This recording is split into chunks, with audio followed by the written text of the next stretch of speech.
right. Hi, everybody. Welcome. Episode 18 of Dames and Dorks. Feels like forever ago we started, right? Yeah, How's back in everybody August. doing? Yep. Right? Yeah. Which August? Which year? Yeah, the year's going by so fast already, and it's already going to be April soon. Oh, man. Almost Thanksgiving again. I know. I'm ready for it. We're not even to 4th of July, ladies. Let's slow down a little bit. You don't understand. Thanksgiving is my favorite holiday. It's mine too, because I like to eat. So Thanksgiving. I mean, I do like Christmas too. Halloween, yeah. I'm all that whole year, the end of the year kind of deal. But we're not even to the summer yet, so let's slow our roll a little bit. Anyway, I'm Nadia of the Inside All Day podcast. Thank you everybody for joining us today. We have a pretty cool show.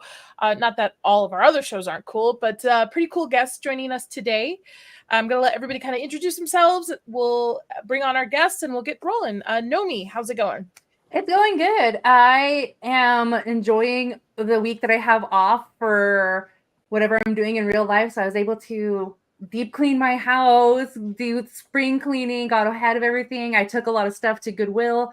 So I feel cleansed. So I'm off to the week has been good for me. I like it. And I hope everybody else's week has been good as well. Not spring break anymore. Spring break was last week, right? Well, I just have a different schedule because I'm cooler than everybody else. So my spring break can end whenever I say so. And where can people find you, Nomi? People can find me on Twix at nomiwithoutyou and on my YouTube channel, nomiwithoutyou. Very cool. Lily, how are you today? I am good. I'm also enjoying our weather. It's not even winter anymore. It's super hot here. Yeah, shorts and no sleeve shirts. I love Texas. I don't, because I leave early in the morning and I still have to bundle up with a big old jacket. And then by the end of the day, I come out and the sun's in my face. So, but yeah, unfortunately, I do not get a spring break. I have to work all through spring break for school. So take advantage, everybody. Live it out for me, please. Because I'm cool like that. So I'll have a butterbeer for you next week. Break. But so it's gonna be a really great show. So I hope everybody's excited. And you can find me over on Twix as well, 300 Mirrors, and then you can find me on Midnight Dutch Espanol doing shorts. Woo! So yeah, check it out. Very cool. And Mags, how are you doing? Where are you? Everywhere?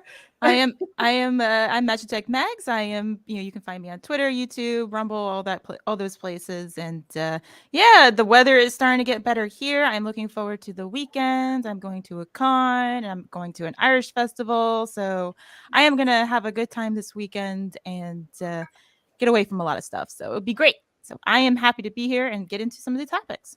I'm with you, Mags. I'm pro touch grass now and then, right? Instead of being in front of a computer. Well, I think we've left our guest waiting long enough. Let's bring him in. Before we start, Dr. Rachel won't be joining us because she is sick. Yeah, she's not off the show. She's sick. She is sick, so she's with us in spirit. Yes, so send all of your, good thoughts to Dr. Rachel. Hopefully she feels better. Okay, let's bring our dork on. Blaine, hey! What's up? Hey, guys. I'm so glad to have you join us today. I know. And it's been a while since you and I have been on a show together, because it's been since I popped on the Salty show with you, right when Criticless launched. Right.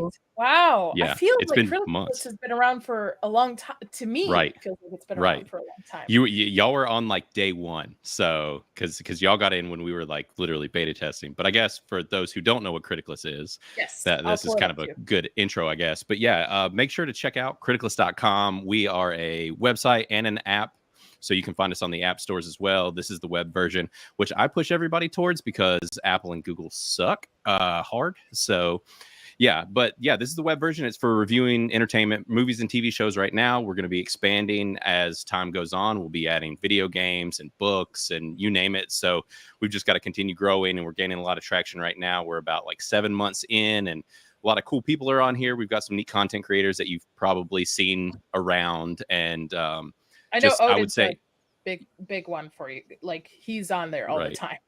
He is. Well, and yeah, I can't say a lot right now, but I would say if there was a time to get on, it would be right now because a lot of big stuff's about to be happening. So definitely, yeah, it's some cool stuff's brewing. So anyways, yeah, definitely make sure to set up an account on Criticless, go review some stuff, say hi to me. I mean, it's really fun. We've made reviewing pretty easy, and you can go in and rate your themes like language and violence, nudity, political bias, family friendliness, all that stuff. So we've made it just really easy to talk about film and entertainment and create groups and all that fun stuff. So come hang out and say what's up. Yeah, I love this way better than Letterboxd, Rotten Tomatoes. I also like it because it's my peers that I'm following. So it allow, Vex and I, we don't really agree sometimes on movies, obviously. Yeah, same. One of the ones she loves. But it's very cool because you have it broken down on certain, like how violent it is, and you can actually leave comment. You can leave a full review. And I really like also that if you're a content creator, you can also put your YouTube link in there. Right.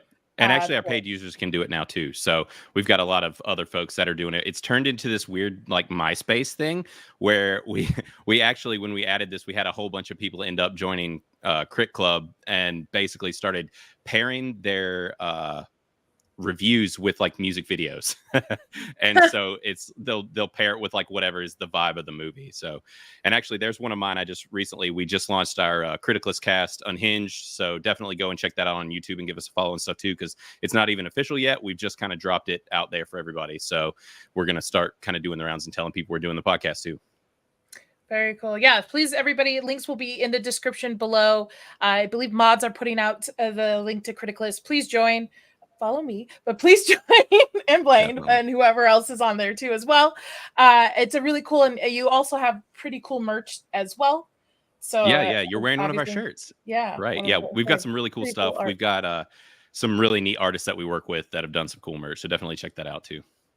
Very cool. All right. So we're going to say hi to the chat real quick, and then we'll get into our first topic, which will be Dune. A little bit of recapping some pretty cool articles that Lily put together for us.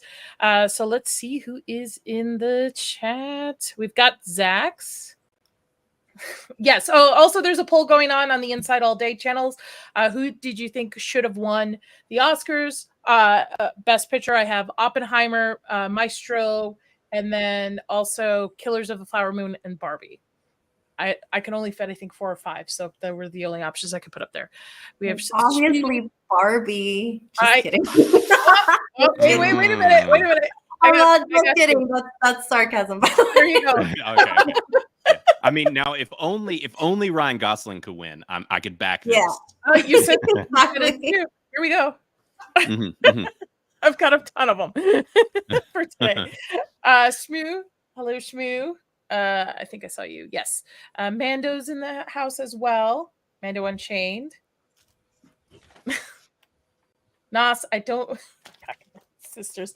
To know this reference, go watch last night's episode on Zax's channel about Shogun. That's all I'm going to say to that. Mongoose, hello. And let's keep going down. Gravy D. Hello, sir. Fletcher, hello. Vamos. I got to start practicing my Spanish next time I go back on to know how to say things. Sydney, your wife, is it? Yeah. She's popping in. I would love to have her in the future too. I know. Yeah. She was excited about some of the other like not kind of non-pop culture-ish topics that we have going on for today. So, which I'm very curious to hear your opinion on. Yeah. That'll be fun. Which she did give me one note to relay when we get to one of the topics. So. Okay. Perfect. And then I think I saw Tickle Trunk in here too as well. And Tomby. I think that might be everybody. I see my husband in there. Squeaka! And if my mic's still coming in too hot, please let me know. Ties. Hardly any Irish celebrates at Paddy's Day. Oh, yeah. Okay. And I saw Vex. Okay, that's it. That's pretty much everybody. All right, the Marvels. Okay, and Mr. Cannoli. Yeah. All right, let's do the Marvels.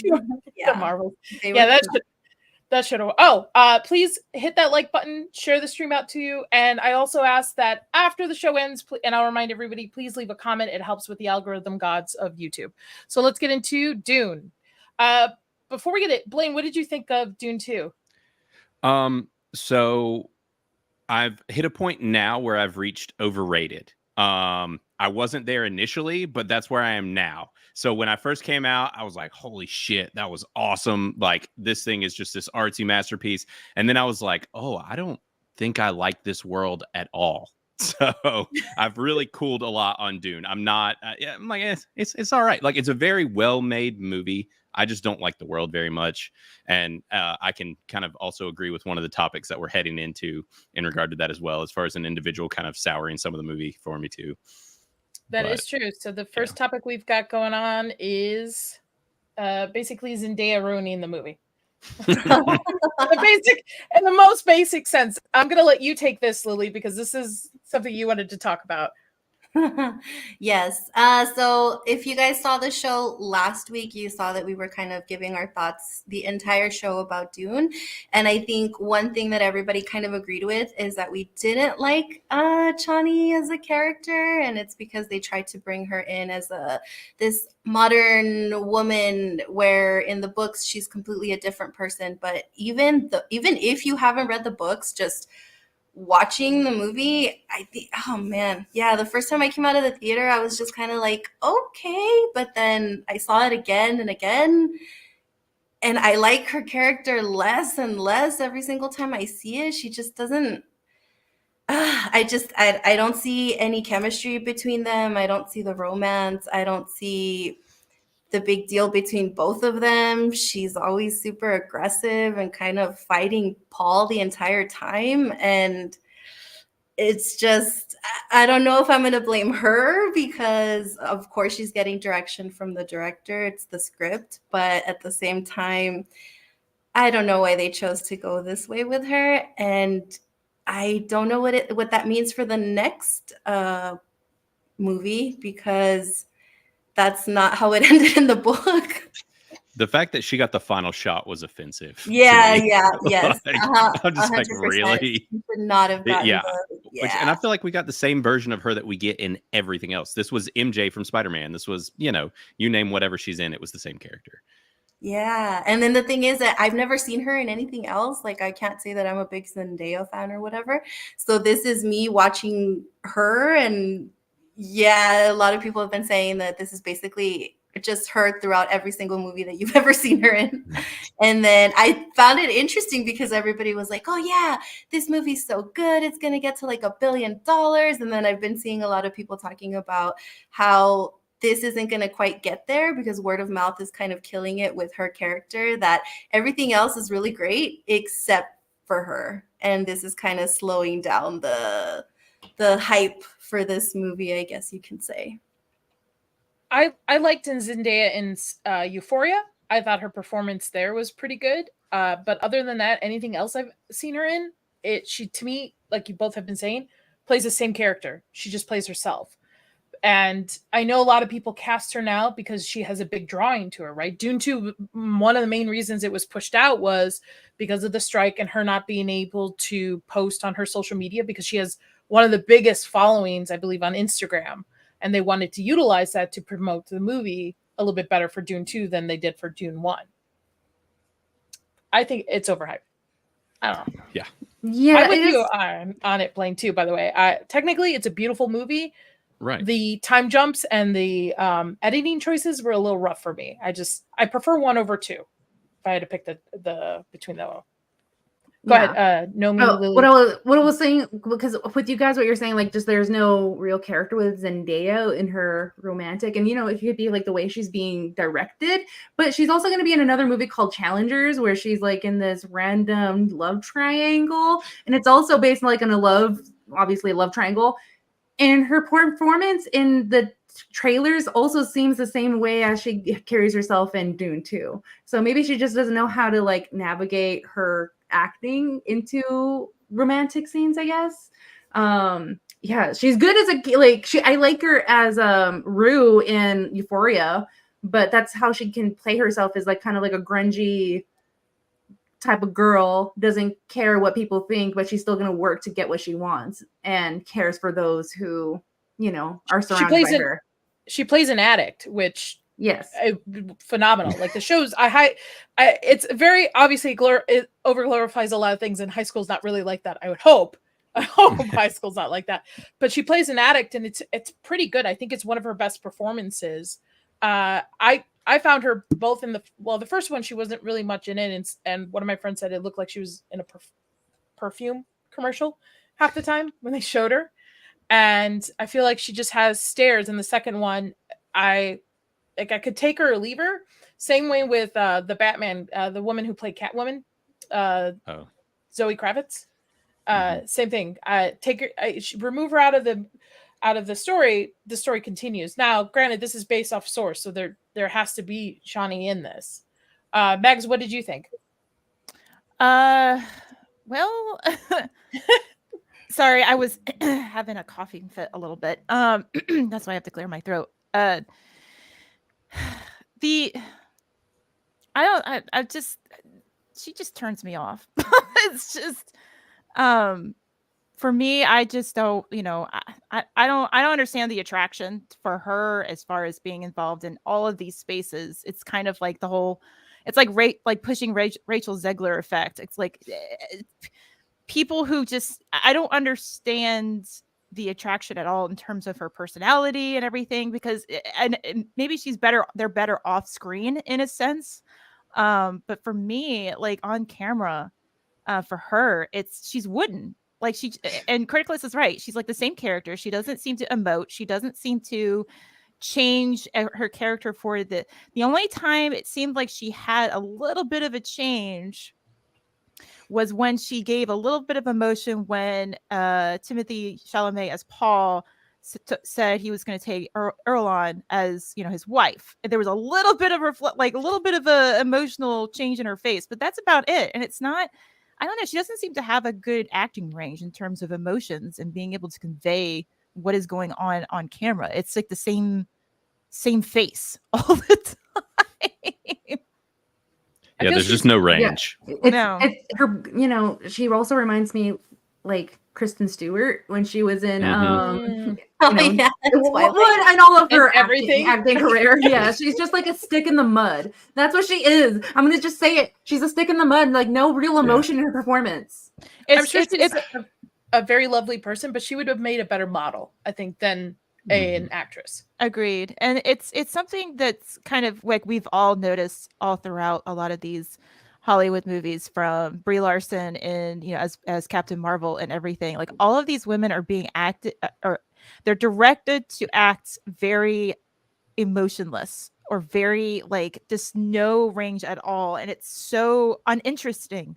So yeah, it's also the like forcing women to have more masculine roles and everything. If we noticed it with the new True Detective, Night Country or whatever, like both of the female leads, I was just like, I think that they wrote both these as male leads and then just gave the parts to women. Wow. Yes, like absolutely. We quit after 3 episodes because my wife was like, these are not women. I can't watch this. This is so strange. Like, I don't even understand what's happening. Even as men, even if it was men playing these roles, they weren't even good characters to begin with. And the whole supernatural, oh man, but that's Vex's favorite season of True Detectives. She knows it, and so it was Zach's as well. Yeah, that I don't know how that got renewed. You know how it got renewed? Because everybody hate watched it. That's how it got renewed.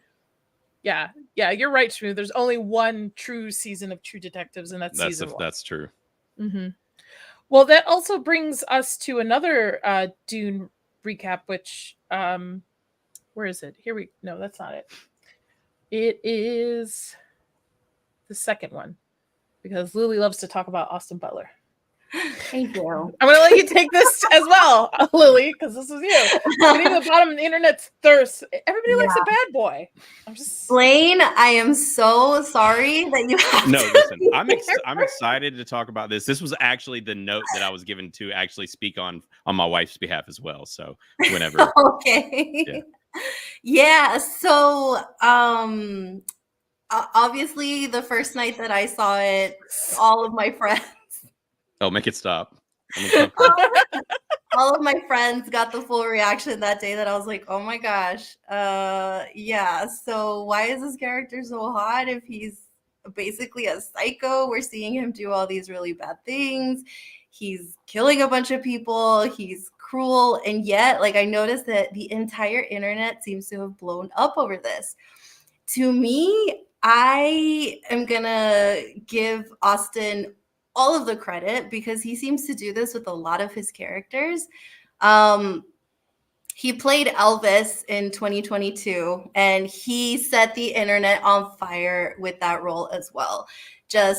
He just seems to have this talent where he completely embodies whatever character he's playing to a point where they're just so charismatic that you can't help but like them even though you're not supposed to. And that's I don't know, it was just crazy to me seeing the reaction from so many women saying the same thing. And I think this article, there was one person in there that I thought was really stupid because she said something like, oh, finally people are seeing that, like, traditional beauty isn't what attracts people or whatever. And I'm like, no, like, you can clearly see that he's still attractive regardless of whatever they tried to do to him. And everyone else was just kind of like, no, it's because he's got like all these very like masculine traits. He's strong. You see him fighting. You see him being very, very manly. So I don't know. I think that's what it is. And he's just a really great actor. A lot of the things that appeared in the movie, like that scene where he actually licks the knife, he improvised that. That wasn't in the script. And he said, when they asked him about it, he said it just seemed right. And he said that he likes to get reactions out of people that are acting with him. And that got a reaction out of the entire internet. And the part where he kissed Stellan Skarsgård, that was also improvised. So, I mean, whatever he's doing, he's got a really very bright and very successful career ahead of him. My favorite quote from this is, why are so many people horny for this human naked mole rat? Which that ball cap is, from a technical point, that ball cap is 10 out of 10, man. That's fire. That's whoever the makeup artist was on it was great. And especially covering his eyebrows as well, too. Because he's got a big head of hair. He's got big, thick hair, too. Mm-hmm. So what was your wife's note? Well, so what she said, so she hasn't seen this, so she doesn't quite get it, but because she didn't watch Dune, but she said that it reminded her of, do you guys remember Ramsay Bolton in Game of Thrones? Like, he was just terrible. He was the one with the sausage. So like, the whole bit where he's got the sausage and he's like, and this shot reminded her of that. And she used to say that Ramsay Bolton was hot. And we were like, what is wrong with you, you psychopath? Is she okay? Yeah, that's what we said every time. And she's like, I feel like this is the same thing. I don't exactly know what causes it, but it feels like the same thing. But that's interesting because I'm a Game of Thrones fan too, and Ramsay I thought was just I do not like him at all whatsoever. Yes, I think he's the worst ever, which I should think about this character too, but I don't. I'm like, what the heck happened? Like, well, here's the thing, Ramsay, like, just that actor is fugly as hell. That's my take. I know. I'm like, I feel like this reflects on me. I'm offended personally that you even find him remotely attractive. What does this say about me? So, also, side note on this whole story, have you guys seen the thing circulating about him and his fake voice in all the press stuff? Yes, I have. So funny to me. And like, when you see him do it and not do it is pretty fantastic, because he'll be like, oh yeah, what's up? How are you guys doing? And then he's like, oh, hey guys. Like, it's two totally different voices. That was, no, Nadia. Sexiness right there. I know.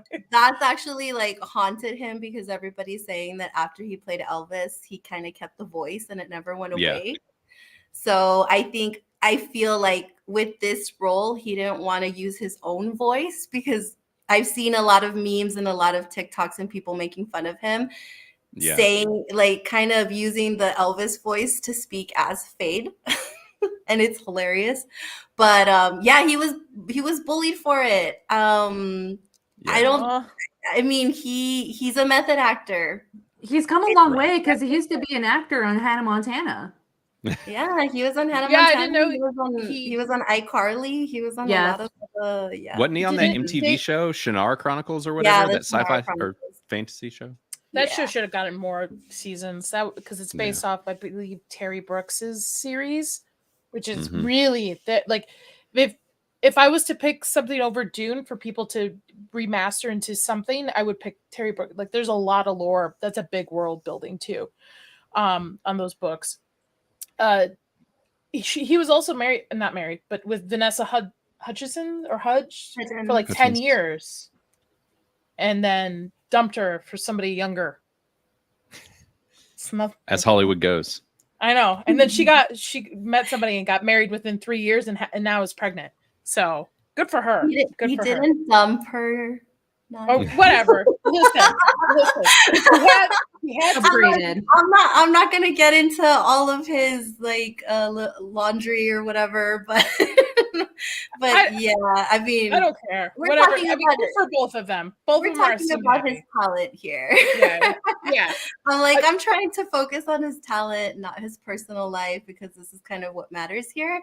And yeah, that's my stance on it. I think that he takes these roles and he's just amazing. I was watching, he's got a new show out right now that's called Masters of the Air. And oh gosh, his character Max, I'm sorry, Max. Lily. Why? Max gets the earful all the time about him that I'm like, you need to see him in this. He's so good in this. Is he's replaced your Ryan Gosling? Has he moved up on the? Because I know it was like Ryan and then Pedro and Austin. Now is Austin above?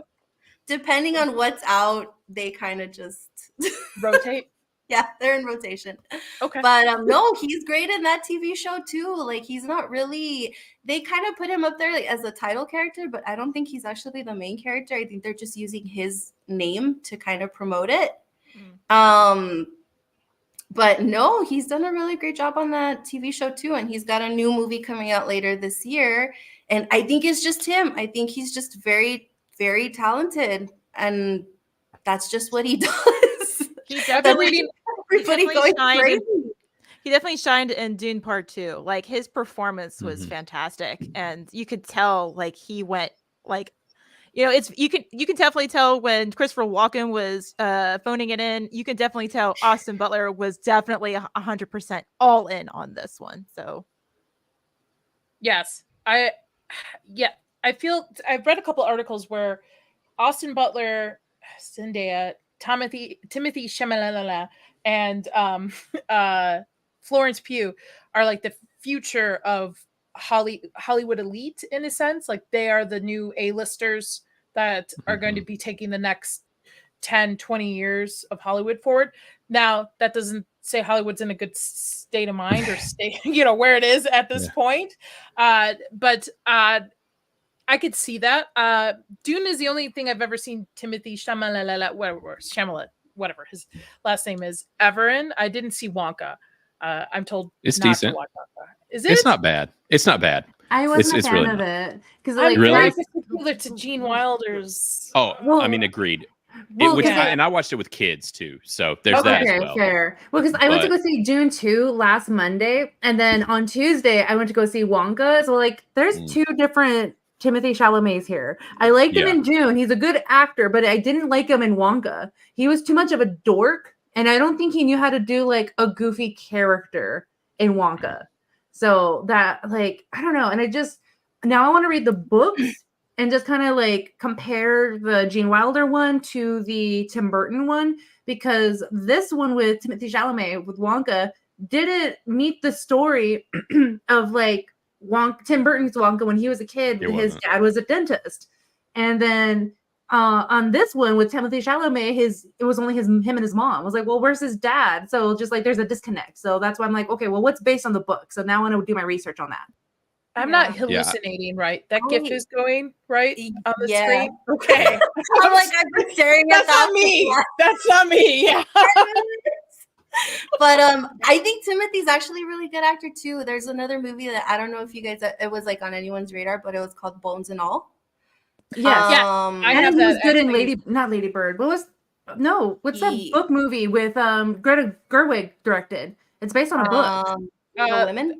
Yes, Little Women. He was in Little Oh, Women. yeah, I liked him in that too. No, like I didn't see him in that, but I saw him in Bones and All because it kept popping up everywhere, and I was like, what is this movie? Like, I don't understand what this is supposed to be about. So I started watching it, and it's actually a really good movie. Like, he's a talented actor too. He's really good at what he does. So I believe it. I think he's super talented. Austin's talented. So far, what I've seen from Florence Pugh, I agree. She's super talented too. Anything that she's in, I'll probably watch also. Zendaya, this was probably my first like introduction to her, and I don't feel like going back and watching anything that she's been in. Sorry, but yeah, that's just how I feel. Yeah, she's very very much the same from her Spider-Man movies. Oh yeah. So, Mary Jane. Yeah. Yes. Yeah, I think a lot of men struggle with Timothée Chalamet because he's so little.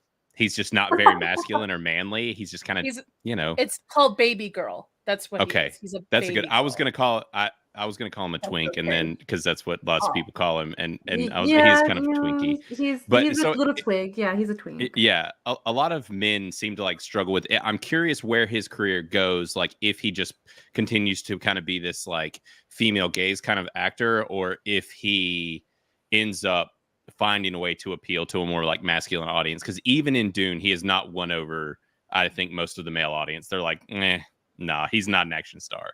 Like that's not the guy.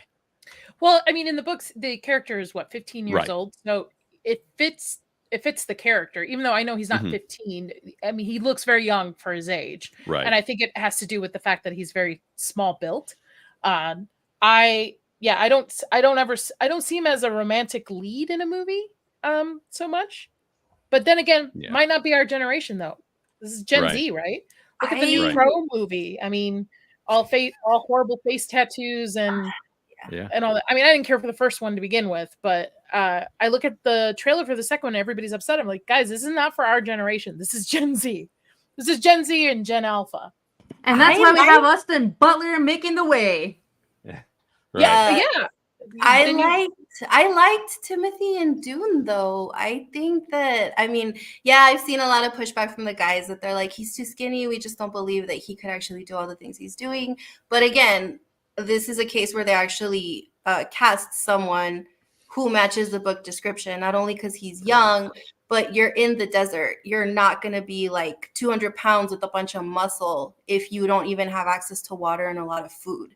I mean, there's a lot of people in a lot of different countries that still are very strong because they have to do things outside, and you can't be weak for that either. You just kind of have to find a way. And I believed it by the end of that movie where he was a little more assertive, a little more already the Lisan al-Gaib. I believed it. He did a good job with his acting, that he won me over with that. So I didn't have an issue with it, but I can see where the guys can have an issue with it. I don't think it's so much though the acting. Again, I think he played what the character is, because the character's supposed to be very young, very, to me he looks regal. He fits the part of Paul in Dune, but I see where Blaine is. Like, I don't see him playing a more masculine role anytime soon, but it could change, right? Who knows? The kid is, how old is he? 20. He's probably getting close to 30, isn't he? Yeah, he's like 27, 28, something like that. What is your skincare products, bro? I want to know. What is your routine, please? He just needs to start eating some Wheaties, and we'll be in good shape. Protein 28. He uses he needs to grow more. I'm like, no, he's done. He uses the 7-in-1 shampoo and body wash and everything else in between. Man. But good, I mean, good for him. I mean, there's always, I think Dune will elevate him, take him to some more serious roles as well. But yeah, I just, like, I don't see him playing Superman anytime soon. Right. Not even to be maybe kind Jimmy of Olsen. To be kind of fair to Timothy too, like, Austin is also a very skinny guy, and for different roles he's had to put on a lot of muscle and fat. So, I mean, maybe he can do that in the future where it calls for it in a role. But so far, I mean, or maybe he doesn't want to do that and he's never going to take a role where he has to do that. And he'll stick to doing kind of like more indie-ish kind of films like Bones and All. I don't know. Or making Xbox controllers. That's true. That's where he started. Yeah, that's true. I don't want to derail because I know we have topics to get to, but I did want to, this comment asking, did everybody see the Crow trailer that dropped? What was it, yesterday or today? Today. I did not get to it, but I saw just some, screen caps of it, and I'm like, what is this? Awful. I am on the outs because I do not like the original. I don't get the hype. What? I just don't get the hype. I don't get it. I think you saw it too Nadia, late, probably. Out. Yeah. Just kidding. Out. All right, I'm out. Lily, Nadia, you got out. this. I'll give you the. Oh, what do you mean you don't like the Crow? No, just kidding. I'm still gonna read I have the comic ready in my TBR to read, so maybe that might help me a little bit. But I want to. It's not bad. It's not as big of a hype that I went in thinking it was, because the guys at Salty were like, "You're gonna love this. This is totally up your alley, Nadia," and I go, "It's okay." Sorry. But the second one, I watched the trailer, I'm like, this is not for us. It's literally not for us. Just the way, just even look at the aesthetic of it. It's all Gen Z and yeah. This is I think so it just needs to be. Yeah. No, you're good. You're good. Go ahead. Bill Skarsgård is such a good actor too, and I can't believe that they did this to him. Yeah. Yeah, I feel like we just need to like view it as not the Crow. Just maybe if we view it as something totally different, like it comes across all right. Because I watched the trailer and I'm like, I don't hate this, but like also this is not the Crow. It's way more violent from what the trailer at least. I hate it. I'll admit it. On it, and the digital blood and all that stuff. I was like, come on. Yes, everybody go ahead. I see you guys in the chat. Cancel me because I don't like the Crow. I get it. Guess what? I don't like Gladiator either. So cancel me. Oh my god. Sorry, they're both overrated. Okay. All right. But the Gladiator is such a classic. Like if it's on TV, like I'm not doing anything else for the rest of the day. I'm gonna finish watching it. You know what's a better movie? Braveheart. They're both excellent. I'm like, or both. Both. You can have both. All right. Who's an anime fan? Mags, you are, correct? I am. Yes. All right. Are you Blaine? I don't know. Are you an anime? I'm actually a new, very specific types of anime fan. Criticless has caused me to. I got like a army of folks that have been heckling me to watch anime because I was giving everybody so much shit, and so I've had to start watching some. So I recently watched all of Attack on Titan recently, and I've started watching some other stuff. So, and I did watch Dragon Ball way back in the day when I was a kid. Me too. Me too. DBZ and Sailor Moon. Yeah. I watched that one with my sister.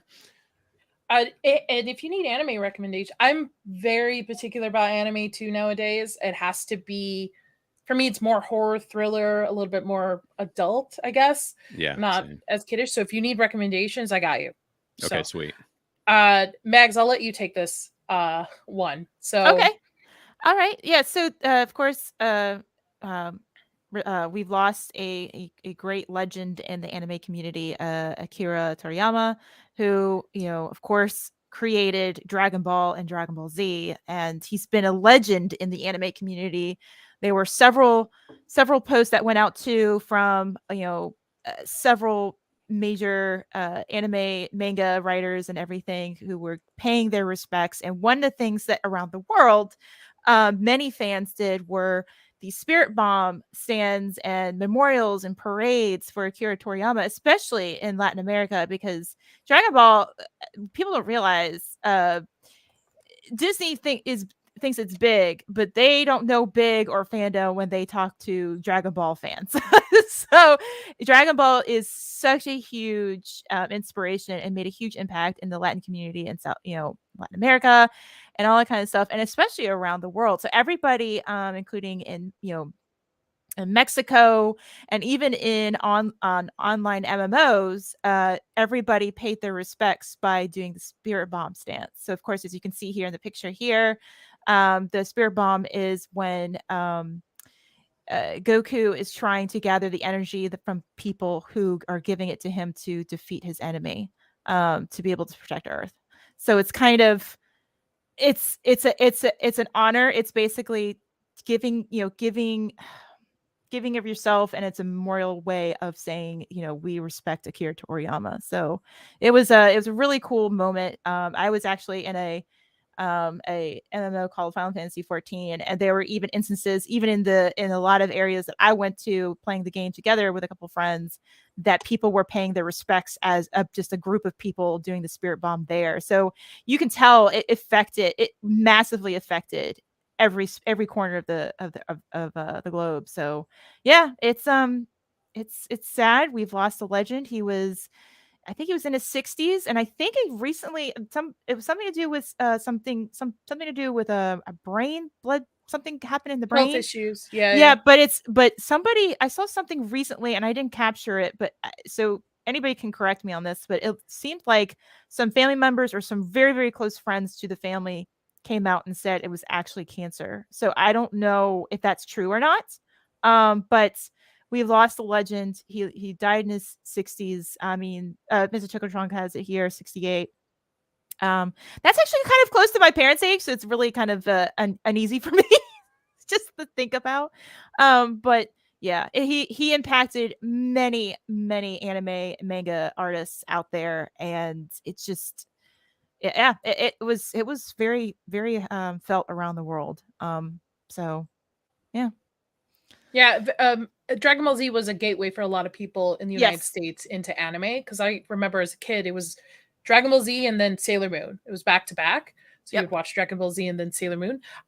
For one, I dropped off Dragon Ball Z as an adult, but I'm very surprised how big it is in the Latin community. I didn't realize how big Dragon Ball Z was there.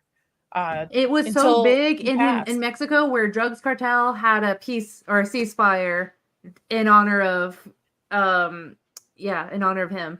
Wow. Yes. That's how impactful Akira was. So man, that's really cool. I don't know if I would recommend Dragon Ball Z nowadays to a newbie, because you had to have patience with it. Because the battle would take like what? It's long drawn out arcs. Yeah, long drawn out arcs. Yeah, I remember back in the day, it's like you were watching, I don't know, battling Frieza back in the day, and I was just like, what is like these are the longest set of episodes. But yeah, they're just powering up for like a month. Like, well, they'll get there one day. Yes. So, but I wanted just to bring this to everybody's attention. Obviously, there have been videos made about it and stuff, and just honoring him, because I'm a nerd. I'm an anime nerd. I still watch anime to this day, but I know I have really fond memories of coming home and watching Dragon Ball Z and Sailor Moon back to back. And not a lot of kids back when I was younger were watching anime. Now it's a popular thing. Back in the day, you were a dork if you watched anime, and you had to bootleg it too. Some of the anime, go to like the little markets that had like the bootleg animes and watch it. So yeah, I know. Anybody else have any other comments before we move on to the next topic? No? Okay. So I know everybody's so excited, like I am, about James Gunn's DCU. So what's the deal with Peacemaker? Yes. This whole story was a roller coaster. It was like, okay, Peacemaker's, season 1's not canon. And then it was like, oh, only like 3 episodes and half of another episode and half of another episode. That was fake. I got trolled by that too. Yeah. Right. And that went around for several days. Right. And so thank God that was fake, because I was just like, oh my God, he's going the same way that old DC did. He's going to burn this thing to the ground. But thank God it's fake. My husband always says that James Gunn is going to bring balance to the superhero force by destroying it all. That's something to that extent. I'm sure I'm butchering it. But I don't know how did you like Peacemaker, Blaine? Did you watch the first season at all? Yeah, I did. I watched it and liked it. I was a little nervous about it, but I thought it was fun. I thought it was a good time. Like, I like most of what James Gunn does. Now, my biggest complaint about him and what I'm worried about with DC right now and him running the whole show is that he started on like old trauma films. So if you're familiar with like Toxic Avenger, those types of movies, that's where he kind of cut his teeth. And so it was hyper gore, like over the top, you know, just weird, like edgelord type movies. And Very sometimes crude that's humor. Yeah. right. And that shows up in a lot of his stuff, like The Last Guardians and even in his Suicide Squad. And so I'm just like, I hope he doesn't do that to Superman. Like that needs to be handled with care. So I'm a little curious to see what he does. I'm with you on that. I find his stuff sometimes can be mixed. I think his humor sometimes doesn't land and he relies a little too much on it. And it's the same thing where it's a little too crude sometimes. And I can't see that with Superman or Batman. For Peacemaker, it took me 3 episodes to finally really kind of get into it. The first 3, but Chris and I were like, do we like this? Do we not like this? What is going on? Because there'd be a scene, you're like, okay, I can get into it. And then another one, like, I don't think so.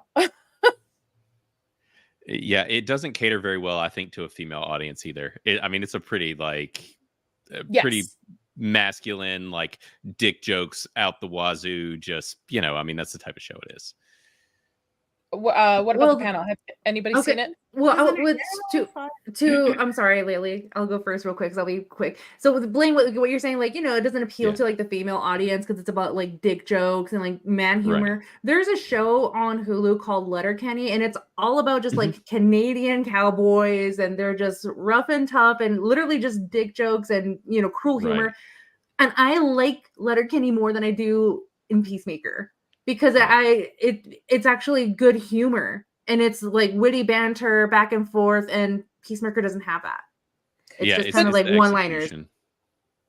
Kenny, though, it knows how to use the female gaze and the male gaze equally on the show. Yeah, too. You know, Wayne, I'm not gonna lie, but with the sense of humor on the show that are comedic as well and deliver pretty good lines too. So there's a good balance in that show. Where Peacemaker, it has James Gunn's wife in it, and that's about it. And it's pretty crude type of humor towards women in it.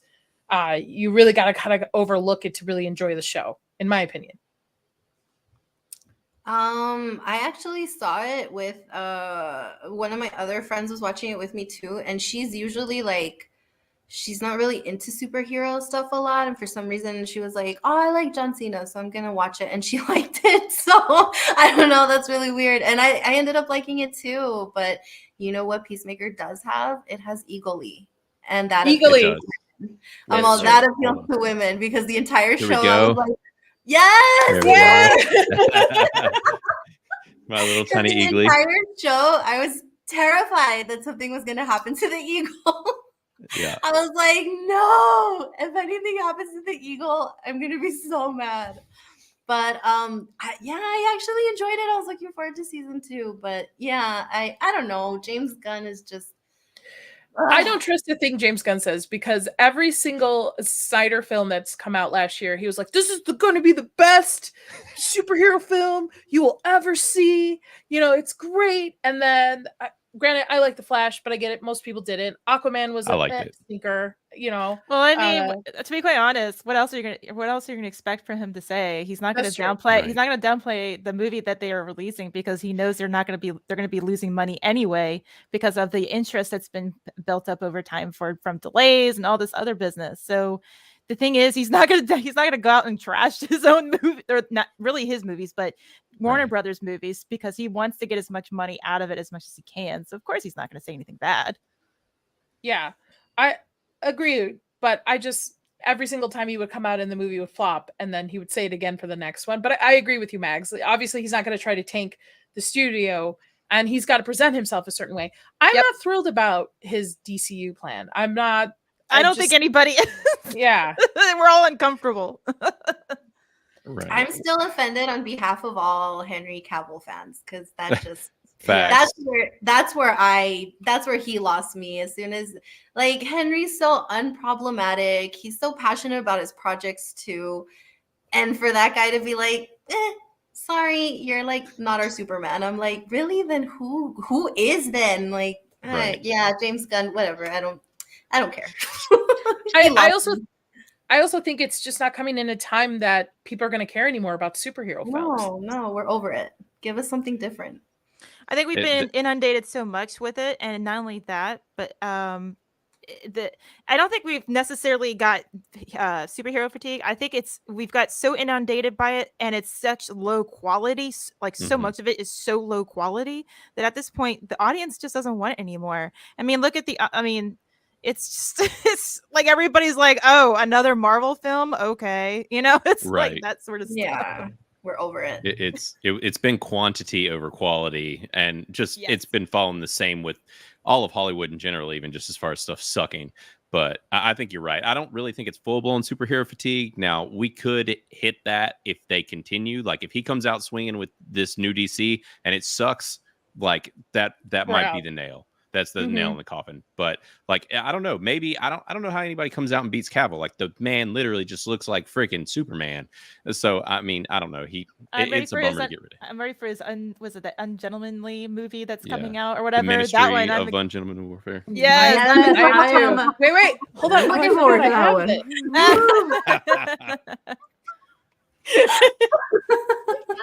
I forgot it's been right here this whole time. He does look like super. Didn't he just? I think it was a rumor that he's going to be in something for. Oh, he's going to be an alternative Wolverine. I guess there's a rumor. What? Yeah, there's some rumor. Danny was telling me about that. He's going to be an alternative Wolverine. It'll Deadpool. Probably be in Deadpool or something. Yeah. Yeah, to me, he makes more sense to be a Cyclops. Right. Or Captain Britain. Or Captain Britain. Like, he needs to fire him. Like, Argyle was. Yeah, Argyle was shit. God, that hair. Yeah, that haircut is the reason that movie flopped. Yeah, that was like the anti-boner of hairs. Just bless. Yes, it was. Holy smokes, it was. Yeah, such a turn off. I mean, I still would just put a hat on. We're good. We're good. My husband's like, yeah. Okay. So Peacemaker, we'll see how season 2 goes. I will watch it. I liked it, but John Cena for me is a hit or miss. I don't know. I feel like John Cena and Dave Bautista are having careers that The Rock thinks he has. Oh, The Rock. Yeah. Yeah. Oh, The Rock. Oh, poor Rock. All the millions of dollars. Poor Rock. So let's get into everybody's favorite topic over the weekend, which was the Oscars, because everybody watched it, right? I did. Here and there. I did. We know you did, Lily.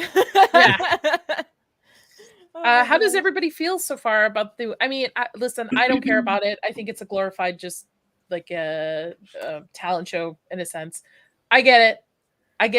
I was totally cool with Cillian Murphy winning, but the politics behind it kind of turned me off from the Oscars. I digress. So how does everybody feel? Because so we have Best Picture, which was Oppenheimer, which I feel like was a no-brainer. Yeah, I think it was. Yeah, I think overall, if you look at the overall, spectacle of it in a way, I agree with that. Although Godzilla should have been nominated or should have won, in my opinion, but yes. Did everybody see the Godzilla folks? Their shoes? They all I want a pair. They were so cool. I want to need a pair. Yeah. Well, they did win. They were nominated for one category, and they actually won their category. It was the VFX category. Yes. Yes. They just that is well deserved. Like that, they did a good job with that. I think this year's Oscars actually got more right than they got wrong with who won. Yes, I agree with a lot of them this year. Last year was a big old mess. I don't even get me started because Austin Butler was nominated and lost to Brendan Fraser. I'm sorry, I will never justify that. Well, never. I think their host this year sucked though. Jimmy Kimmel's he's the worst all the time. So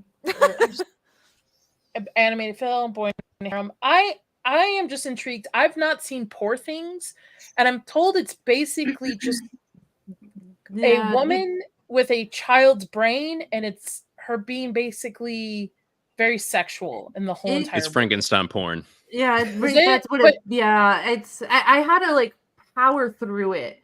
It wasn't. What really kind of destroyed me in the movie was also Mark Ruffalo.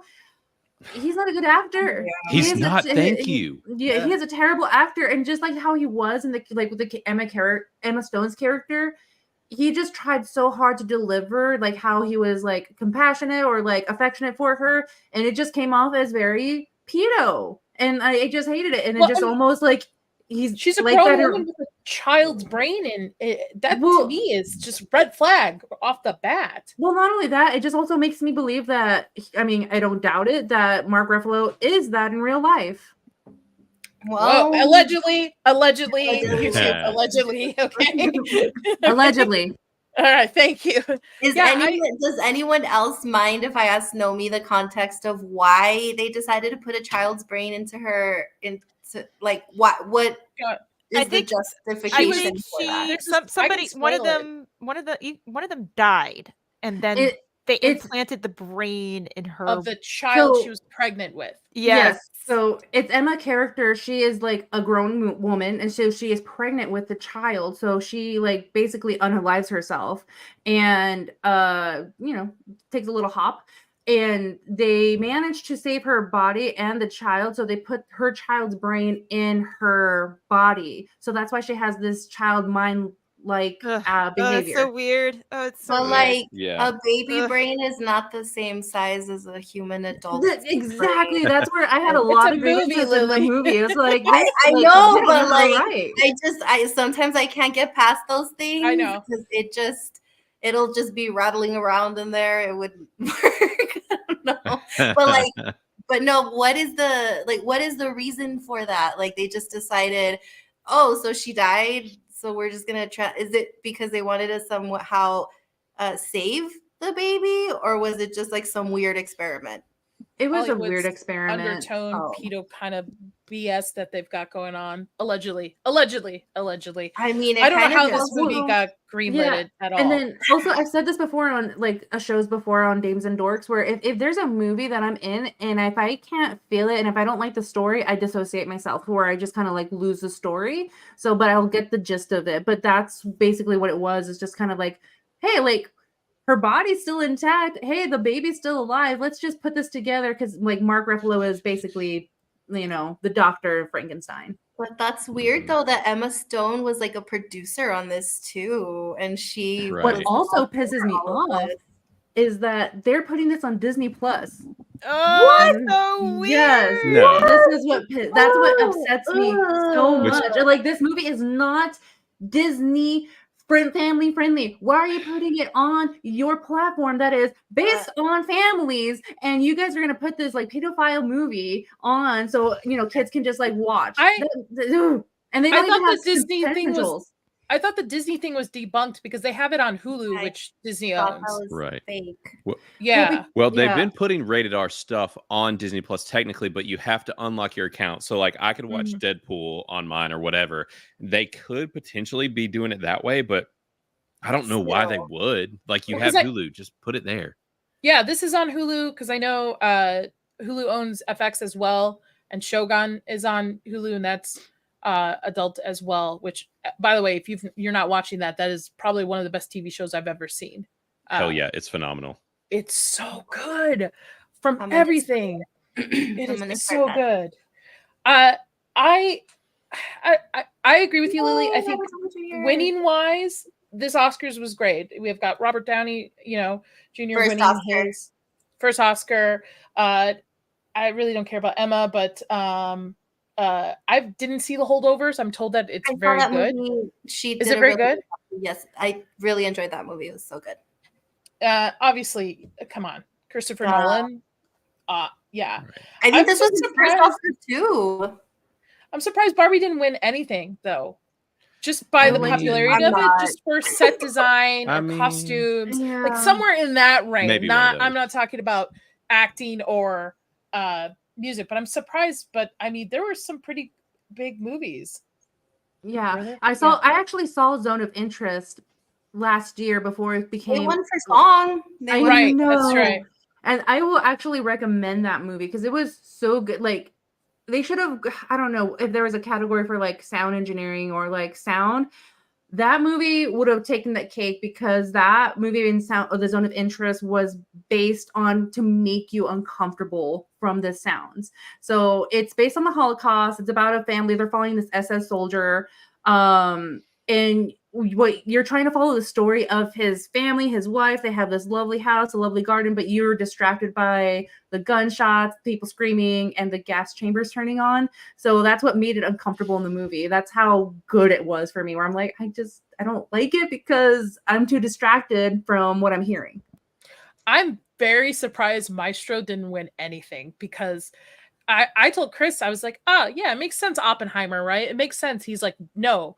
Bradley Cooper learned how to actually be a maestro. Like, he learned how to actually play and do it, and like very method acting, and didn't win a single one. I'm so surprised by that. Nadia, Austin literally learned how to be Elvis. He learned how to dance like him. He learned how to sing like him. This is 2023, Lily, not 2023. No, I know, but this is what I'm saying. The people that sometimes deserve it don't get it.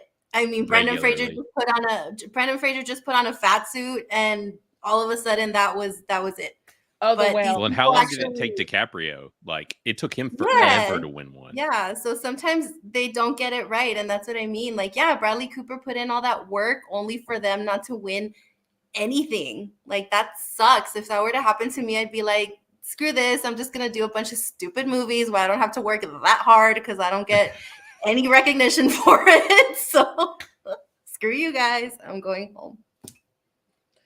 I will say there were some pretty big highlights, though, for the Oscars, which one of them, which Blaine, I don't know if you know this, but one of our first very episodes was very Barbie-centric. Right. Because we all have different opinions about Barbie, but we all love Ken. And who doesn't love Ken, right? And I actually watched that performance again twice today. Thought it was so well put together. So well done. I think I can play just a little bit of it. He's so funny, though. Power State Farm Stadium. Right. Of course, I can make you watch an ad. For the biggest. I'm going to stop that.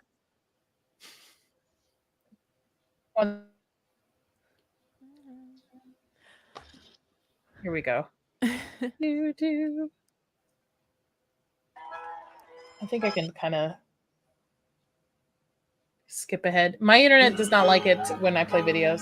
He's trying not to laugh here. He was trying not to laugh the whole performance. Yes. Oh, well, you can see Margaret Robbie was just like dying. Like, yeah, losing it already. I feel like in that moment, Ryan was like, wow, I'm the most ridiculous human being on earth right now, singing a song about Ted at the Oscars, but here I am. All my life, but it's so. I thought this was so well put together, so well done. I think it's the highlight of the Oscars. Of all time.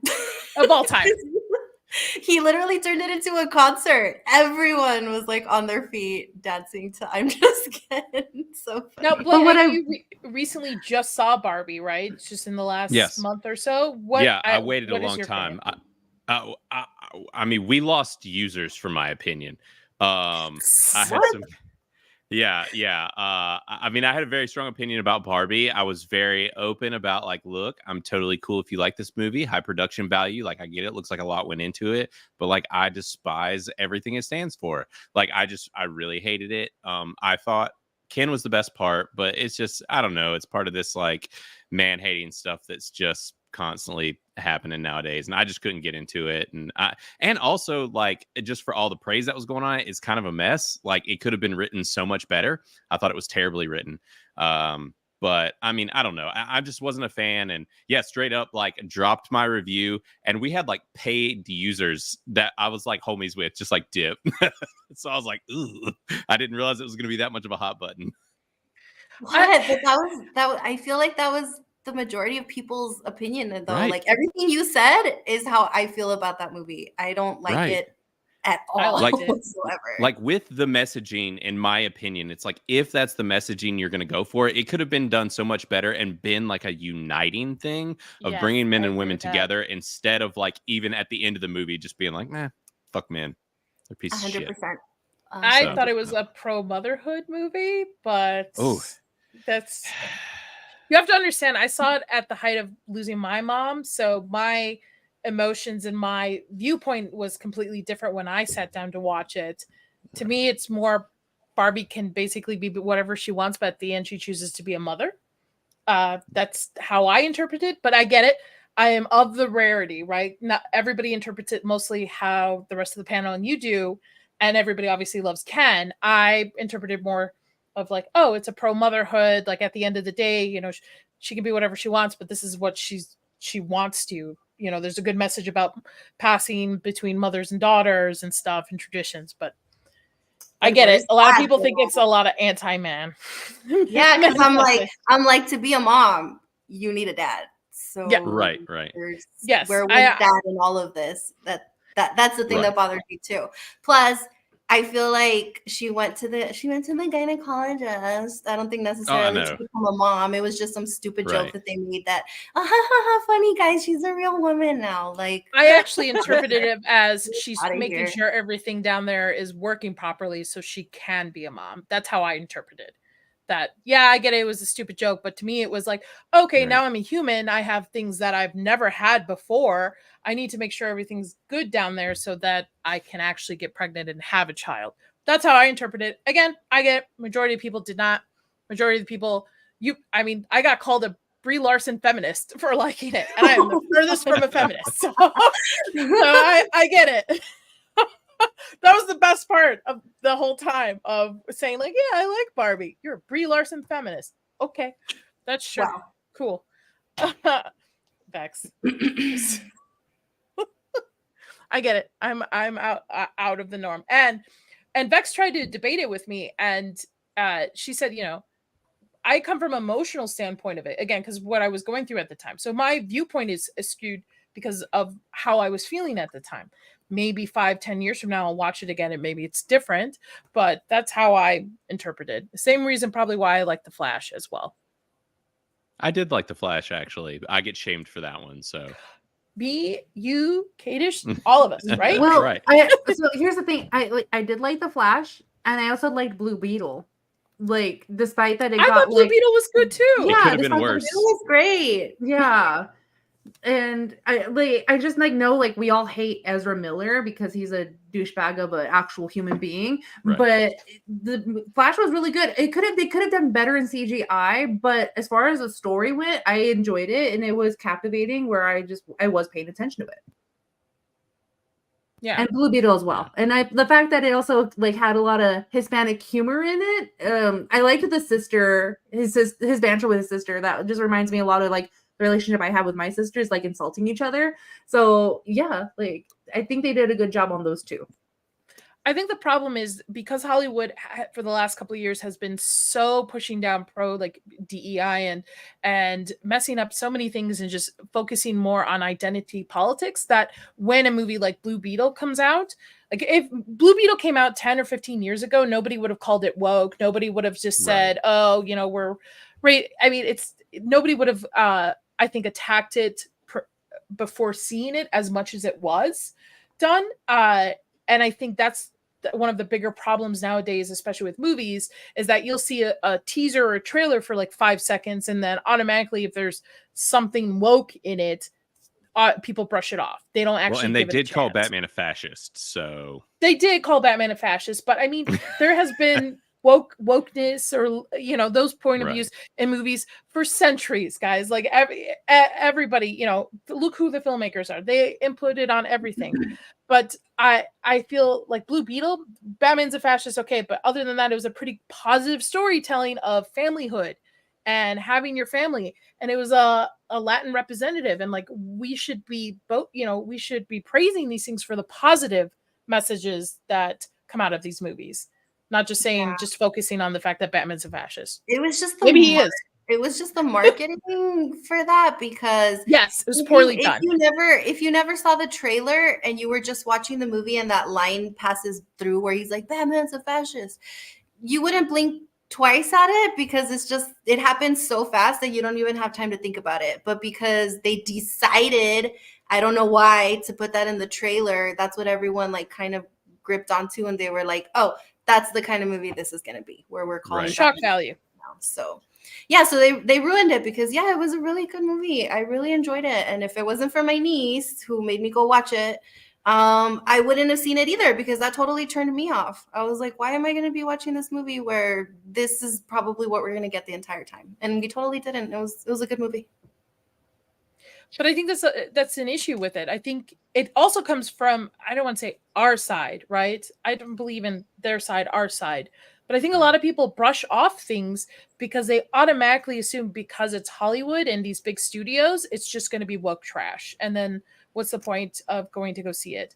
But on the flip side, we hate watch everything nowadays. So everybody hate watches so they can make their videos and talk about it. But then you don't go support movies like Being in the Seats for Dune or The Boy and the Heron, which came out last year. Like good movies, we don't go to theaters. We wait to stream them.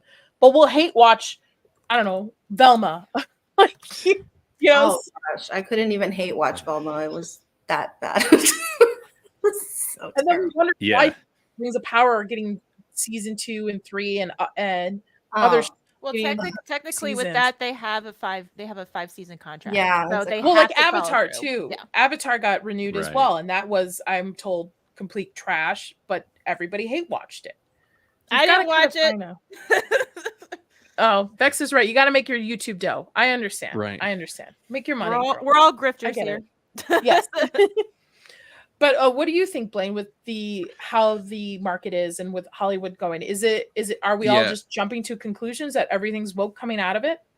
I think that there is a big problem with that. And I think that, like you said, we should be praising the stuff they're getting right because, like it or not, they're going to keep making stuff. And if we just keep shitting on everything, they're just going to double down on what they're doing because they're like, well, that audience likes it, right? So they're going to double down on the garbage. So it's like when they make the right moves, when they do the right things, I'd say we prop it up. And that's why we have that political bias meter on Criticless, and that's actually helping a lot of people too, with those meters that we've given, because it's like if it's too far one direction or another, just say so, and then you can go and look, and a lot of people will be like, oh, this is far left or right or wherever you put it, and it's like, okay, this is solid, I'll check this out. And it seems like our audience is even though we get a lot of the more pro free speech folks, they really seem to, there's a lot of diversity in thought, a lot. And it's good to have, because a lot of times some people are just not actually aware. You don't realize normal people do not pay attention to this stuff. So when they look online real quick to see what the reviews or any quick YouTube videos on it, it's important to get that messaging out there. It's not necessarily just hate watch all the time. It's people actually trying to inform others out there of what is going on. Pupper, he's come to say hi. Sorry, I apologize. Seer wanted to say hello. He broke in. I saw the door bust open. I was like, oh no. We love puppers here. So yeah. Sorry. Doggies are always welcome. I'll bring mine out here in a second so you can see. and then we can introduce our dogs to each other. Yeah, there we go. I also think there's a problem though that automatically, if somebody doesn't like something within our community, they are shunned out. And I like to use the example of, again, me liking Barbie. All right, I like Barbie, but I like a lot of other things, and I could call things when I see it. I liked it. I have my own opinions on it. But instead of actually having open conversation and saying, okay, well, these are the reasons why I liked it, let's have a discussion about it. Mm-hmm. It's automatically, I'm a Brie Larson feminist, or right. I'm not part of, I'm not pro free speech or pro good movies and stuff. Right. Everybody can like what they want. It's the fact that you need to come in and have that open conversation, because if we continually shun people out of the community, there's not going to be anybody left. We're just going to be internal fighting all the time about things. Mm-hmm. And prime example too is Saltburn. I don't know if Lily liked it. I loved it. I loved it. I actually liked it. I liked it. I thought it was all right. Really? I mean, it was a poor, talented Mr. Ripley, but like it was all right. It was good. If I could burn any movie ever, all existence of it, I would. But I get why people like it. I can understand. Like Vex was telling me that she's like, if you think of it as a satanic, like, ritual type of movie where it's leading up to that, I'm like, yeah, in your head it makes sense. Like you should write the screenplay, but what I saw on screen doesn't make sense to me. But having that open dialogue to learn about each other, how you perceive things, and not live in an echo chamber. I absolutely hate living in an echo chamber. It doesn't get you thinking. I feel honestly it makes you dumb. because you're not challenging yourself on it. But yes, I hate Saltburn. Lily likes it. Nomi, I'm very surprised. Very surprised. I did like it. Like there were the cringe moments where I did bite my tongue. Where like, oh, the bathtub scene. Oh, the graveyard scene. That was the point, though. I know, but like I agree with you. Lily. Like, the rest of the movie doesn't make sense. He's just some guy that's upset. But like the whole thing at the end where it's like, oh my gosh, what's the Rosamund Pike's character's name? I can't remember, but her character where she's the one in the death, like she's dying and he's like telling her all the stuff. Like, yeah, I did this, by the way. I was like, what? Like, I actually was not expecting that at all. That was probably my only issue with it, is that they shouldn't have done that, because it kind of took away with what actually happened throughout the movie. That I don't know. That's the only thing that bothered me. I was like, I don't need to go back and watch this. Like, ha ha ha! This is how I fooled you guys. Like that. I didn't like that. Well, also because like, oh my gosh, Jennifer Goodwin's character, and she's like this little leech of a friend, just kind of like, oh, you pity me, like they're housing me and everything, and then like the next, like she leaves, and like a few, like what, 10 minutes, 20 minutes later, they're talking about her at the poolside, like, oh, poor her, she died, and then that was funny. And she's like, anything for attention. Yeah, she'll do anything for attention. I actually laughed hard. I was like, it's hilarious. It's because I'm sorry, I have a very dark humor, and I find those things really funny. I know. I have a dark humor too. That's why you and I are friends, because like it was funny, but like, damn, she died. I was that movie raised my blood pressure. I fucking hate that movie so fucking much. I always go like, am I just too dumb to understand this or too smart to understand? I just don't get it. Don't get it. I am so sad I had to watch that movie twice for 2 different streams. You know what? Movie. I'm Barry Key. I don't know how the hell this Keegan Keehan. Yeah, I know. Oh, Kogan. Squidward, you mean? Squidward? Yes. He's probably going to be another actor to watch too. Everything that I've seen him in, he's another good actor too. He's in Masters of the Air too. And I really, really like his character in that. Maybe he'll be in the next SpongeBob movie.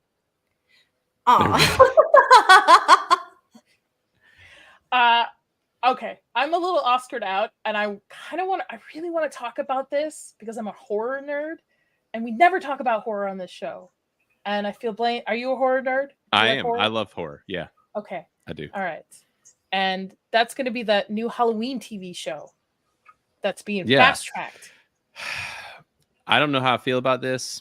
I mean, I guess I'm all right with it. It's fine. Like, they just don't ever kind of give a lot of these horror franchises. They haven't given them enough time to breathe, where it's like, we just got like the Halloween, like continuing story. And that just kind of summed up with, some of the OG cast and whatever. But it's like, and now we're starting all over again. I'm like, guys, just let it breathe for like, I don't know, like 2-3 years, something. But I mean, it's fine if they want to do it. Like, maybe it'll be good. Because I mean, the Scream show was the shit back when MTV did that. Yeah, that's true. That's true. I have a soft spot for Scream. And I saw that 7 is actually going to be moving forward with a new director, and the original cast is coming back, which is weird because one of them died. So we'll see. Maybe they're going to kind of do with what the last Halloween trilogy series did, where they like, hey, forget about all of these movies, which I kind of like Halloween H2O, not gonna lie. Let's forget about all of these movies and we're just going to start from here. Which I thought the first one was pretty good. Second one, and the third one was just like, what are you guys doing? This is horrible. It's Halloween the franchise. Yeah, Michael Myers TV show. Yeah. Yes. Why? It to me actually, because I think because Chucky is such a success. The Chucky TV show is such a success, so I think they see that and they're like, hey, we really fucked up with the last Halloween movie. Let's fast track it to a TV show. Maybe that can bring it out more. How though? The point of these movies is that how are you going to keep this going for a TV show? Like, I don't. That's weird to me. And then are they going to make it based? Like, do you know if it's going to be in current day or like in the 70s or because Michael Myers is now like 70 something.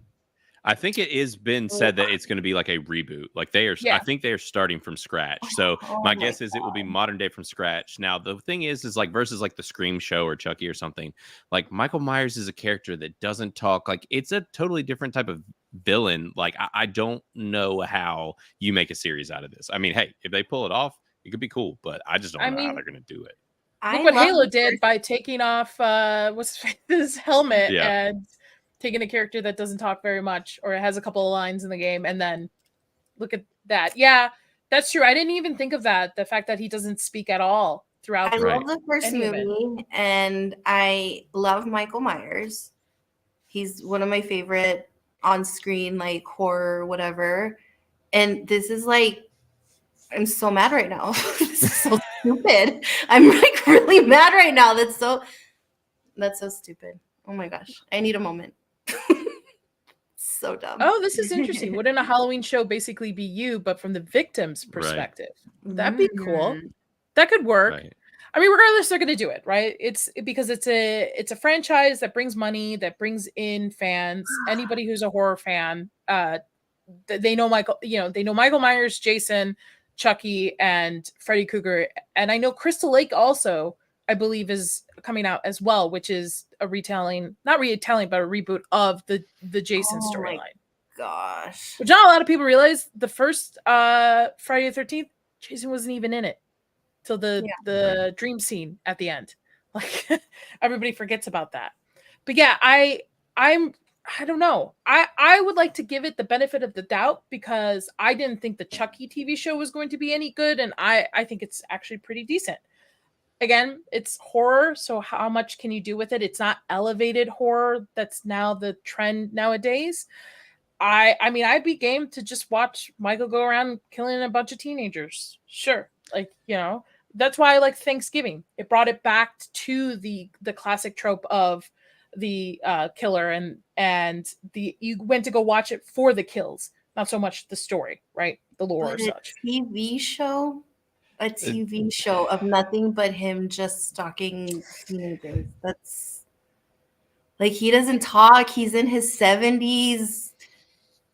No, I think they're rebooting it from. There's going to be entirely. So they might start it where they're going to start it with young Michael, like how he became Michael Myers, like when he killed his sister and that whole. They could even lead it back similar to Psycho did that as well. There was a TV show for a little while that did the pre-story of his relationship with his mother and him growing up.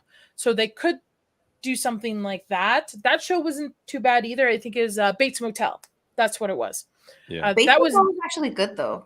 Yeah, but that's what they did. They took the concept of Psycho and they kind of pulled it back and showed you leading up to the events of that. They could do that with this. But it's because, see, the thing is that we haven't seen Psycho redone 50 million times. We've already seen Michael's story from the beginning a million times. How many more? Ron Zombie did it the best, personally. Yeah, I actually like his version. I think that movie's awesome. I like the first I actually like his version. I do. Yeah. But it's like, no, just stop. Do something new. Invent a new serial killer or something. What? Right. Leave Michael Maybe they make it a musical. Yeah.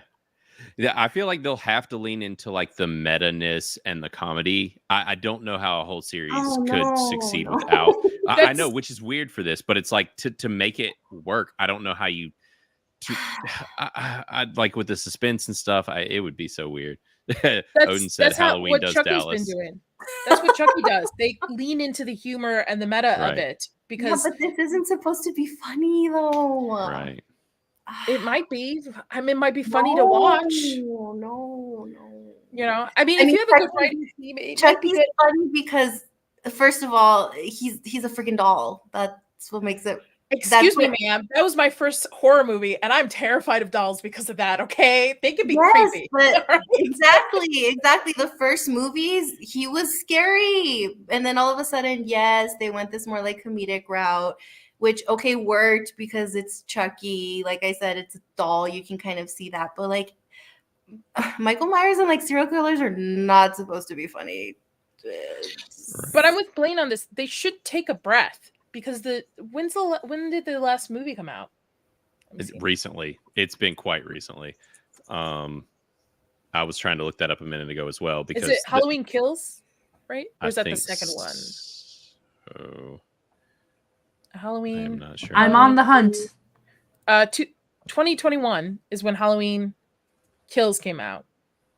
Yeah, see, Odin said Megan. That was a good movie, and it was a good. different take on something. It was brand new. We hadn't seen something like that, and a lot of people enjoyed it. Now they're making a part 2. Like, do something different. Stop using the same characters over and over and over again. So It's just, they got to reboot the franchise every so often just to make the money for it. It's stupid. It's completely stupid. I truly believe there's other IPs of horror, so books, comics, and stuff that definitely translate to screen that would definitely be way better putting their money and time, but they're not willing to take risk right now, especially with the strike. How much money everything is losing. They're going to be banking on the fact that people know the name and they recognize the name, thus they're going to go see the movie. They're going to watch the show, even if it's bad. Just wait a couple years. Like, I don't know. It feels dumb. We'll see. I mean, I don't even think it has a network or anything yet, does it? So, I mean, they're going to be shopping this thing around. Max. Which would mean that they're shopping it around because it's not that'll be sold to, Max or freaking Fox or whoever. I bet it'd be MGM. I'd be very hard-pressed to see maybe MGM would do it.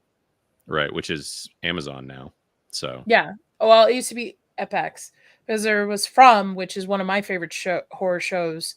Yeah. That was on FX, and then it got moved over to MGM. They're gonna reboot things all the time. I think it'll take away from really good horror that is already out there or coming soon, both to TV and movies. I mean, one really great horror movie I saw last year was When Evil Lurks, which was an Argentina horror film. And if you want to see something that'll make you very depressed afterwards, watch that movie. Watch that movie. That was a very rough one. But there's a lot of great Asian in horror, especially Korean horror. And now what? Now we're rebooting Michael Myers. Hey, maybe they'll put a chick in it and make it gay. Well, maybe that's Michael Lee. And Lane. Well, because look at what Netflix did with oh my gosh, The Fall of the House of Usher. That was a different take on horror too. Like, there's stuff out there. They don't need to keep doing this stuff. It's getting boring. Like, I will say there's a problem though of having more elevated horror. I like elevated horror. I use that in quotations where it's not just like slashers or you go in for the kill. Like Evil Dead to me is not elevated horror. You just go in to watch the kills and stuff. I don't know. I'm willing to give it a shot. But the fact that he can't speak, maybe they'll make him a chick, or maybe it'll be a point of view from his sister. Because if they're going to reboot it completely to the beginning of his origin story, there's a lot of room there that they could play with. God, John Carpenter probably freaking rolling. Yes. Yeah. Absolutely. Making this character. All right. Let's any other opinions on horror? I mean, I could talk about horror all day. No? I'm just kind of excited for the second Megan to come out. The second Megan? I didn't see that one. You didn't? It's good. It's pretty good. I didn't see Megan. It's good. It's very unsettling. Don't watch it with your kid, especially if they have dolls. But yeah. It's pretty good. It's fun. It brings back the whole. It's definitely better than that Child's Play remake that they rebooted. That Aubrey Plaza was in it, and I was looking for because I actually like Aubrey Plaza as an actress, and I didn't like her in the recent Chucky. She was terrible. Yeah. All right. So we're gonna move on to a very depressing topic that Lily picked, or somebody picked. Jake Lloyd. Was that you? No, that was me. That was you, Max? Okay. Yeah. I just figured Lily because it's Star Wars. Poor Jake Lloyd. I know. Yeah, no, me and Mags were like right here with Star Wars. Yes. Okay. All right. Mags, I'll let you take the lead on this one. Well, apparently, I saw this come across my newsfeed, and I thought it was an interesting subject to talk about because, for lack of certain situations, the prequels have some, they're good, but they also have their backlash too. So there's a lot of controversy around it and everything and what have you. And especially back then, when Jake Lloyd was 9 years old. Man, I don't remember a single fan attacking him. I think we just kind of more criticized George's reasoning behind what was going on with the Phantom Menace. But the media went absolutely ballistic and like attacked this little boy so much. It was awful.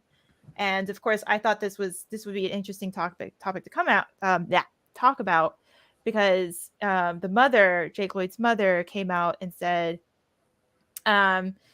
gave reasons why, and that he had struggled from mental health through this time. So of course, on top of being attacked, you have mental health issues, and that was just a recipe for a disaster. And yeah, no, I agree with you, Odin. He wasn't a good actor.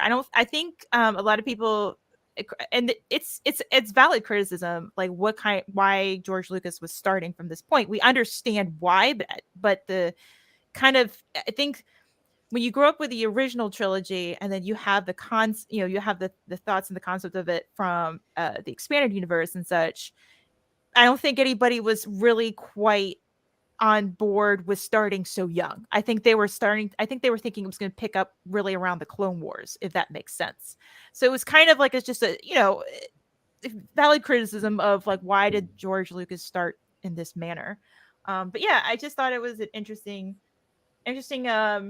read to go through, and just he struggled from a lot of mental health issues growing up with it. And poor kid, he seems to be doing well. He seems to be watching current Star Wars right now. So while we may disagree with current Star Wars, at least he seems to be doing fine with himself. So I thought, it's sad, but I'm glad he's doing okay, so it's better to know that he's doing all right at this point.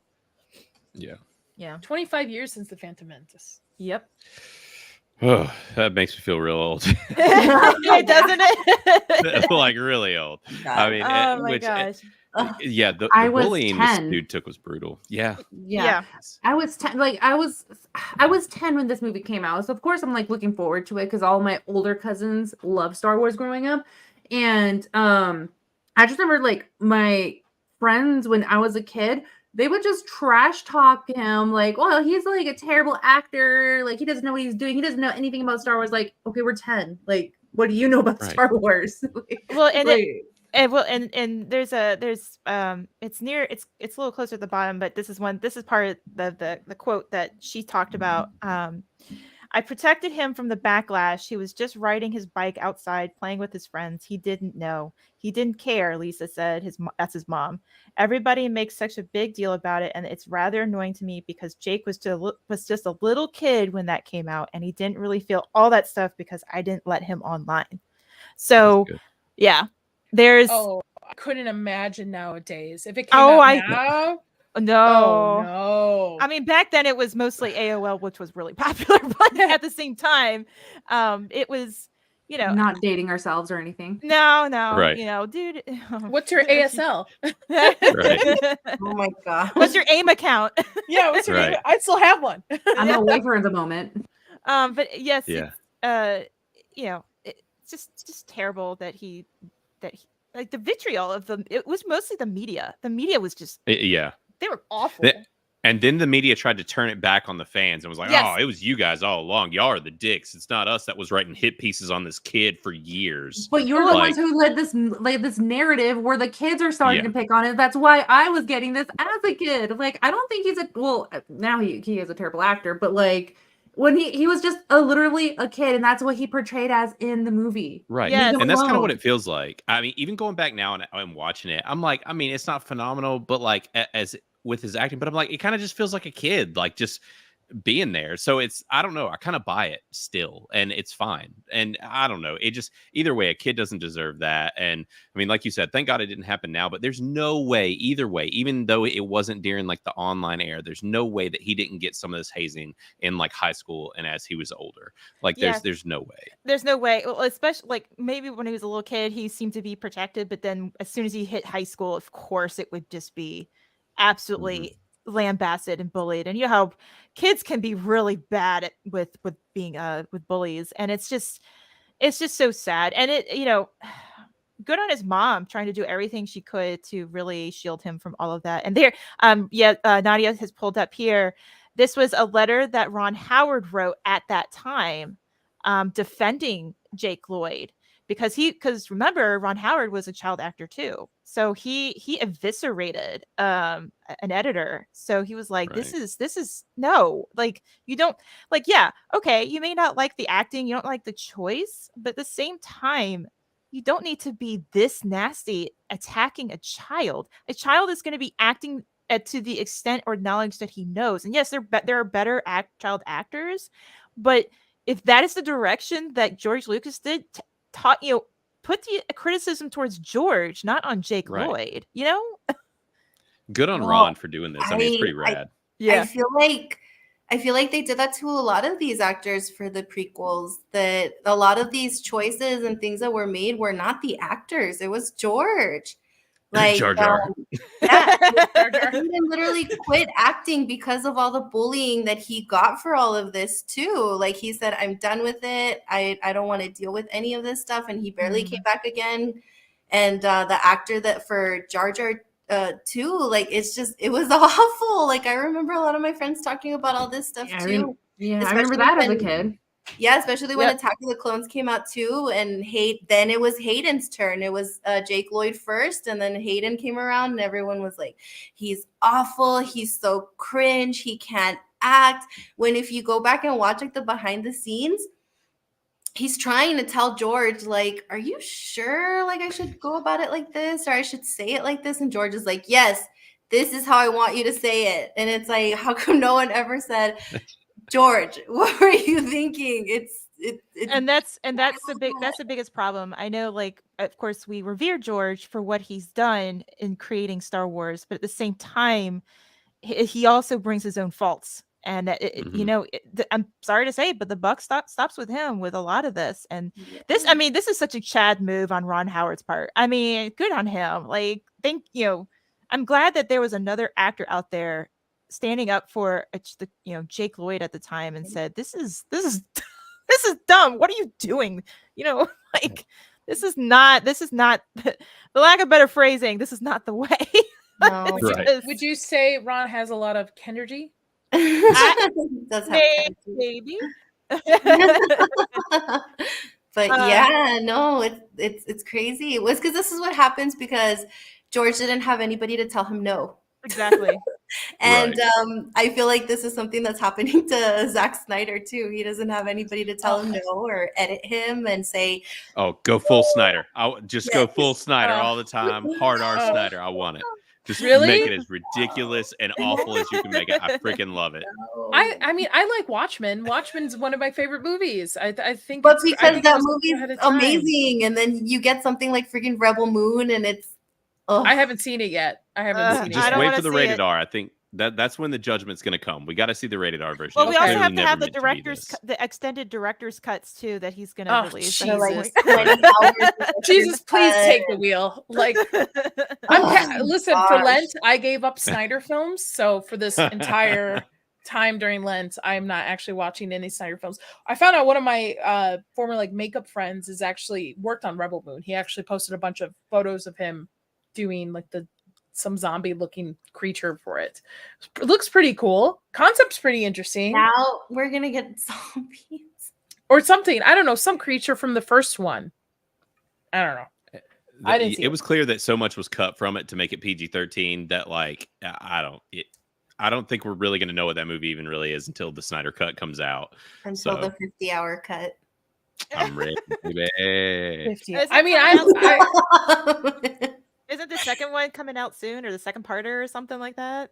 Is that what I remember? Yeah, the rated R version of the first one before the second part. Yeah, I think it's the rated R version and then the second one. I think, which he just went on like a tear recently and pissed off everybody on Rogan. So I mean, I don't get what the extended cut, the Snyder cut, the 4-hour version, the 10-hour version. the R-rated version. Just put out the fucking movie how you want it Right. to. Like, he should have told Netflix no. Like, we're not doing the PG-13. Like, you can either take what I made or not, and he didn't. And he's like talking about it like it's a cool thing. He's like, yeah, you know, they wanted to do a PG-13 movie, but they said I could still release my R-rated that it was supposed to be. I'm like, dude, that's stupid. Stop. It like, was stop. probably the money. Yeah, right. I mean, whatever. Yes. At some point, people are gonna stop wanting to see. I feel like at this point he's a joke. Like, you just want to watch it just to see it bomb.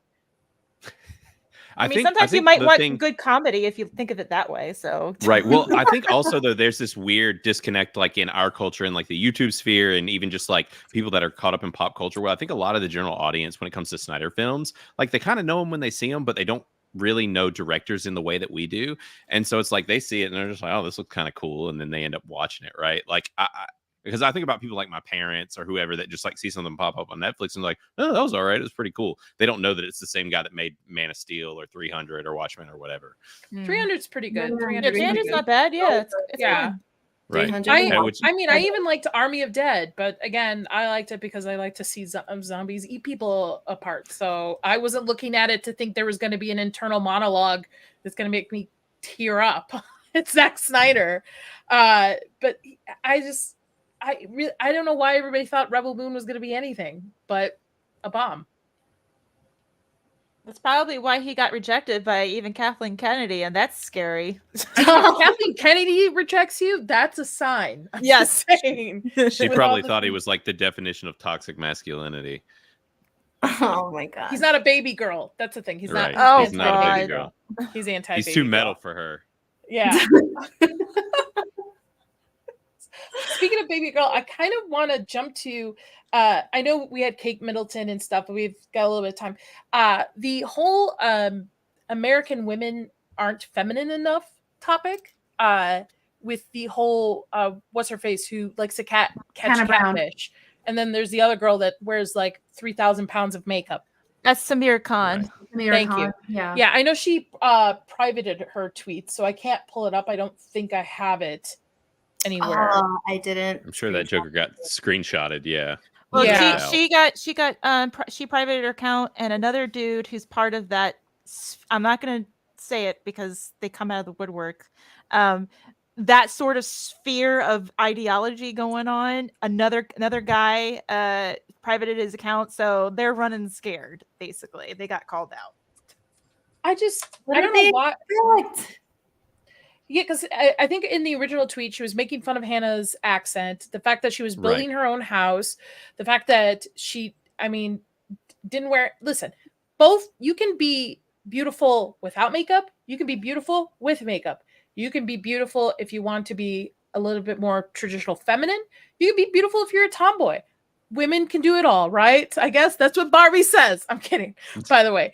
But the whole fact that she thought by attacking this poor girl who has no social following, it's not like she's an influencer or anything. She's just posting pretty cool videos of her building houses and noodling, which I never knew existed.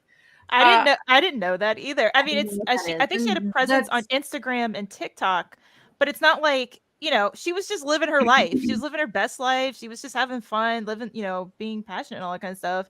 And this is what, and people grab videos of this stuff over on other platforms and such just to make fun of other people because they're not really on Twitter. That's kind of the typical tactic that they do.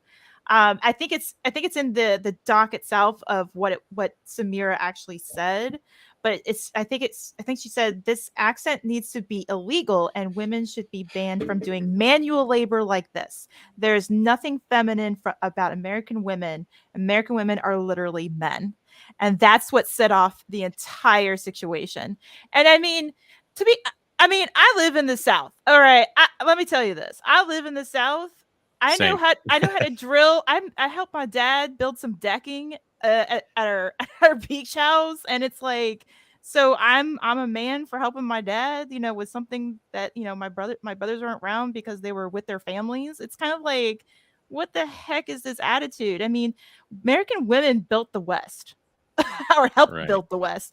Don't talk to me about this stuff. This is nonsense. And And she's you the know, same woman that said Lebanese women are more beautiful than American women, right? I believe so. It's very trying to create a division.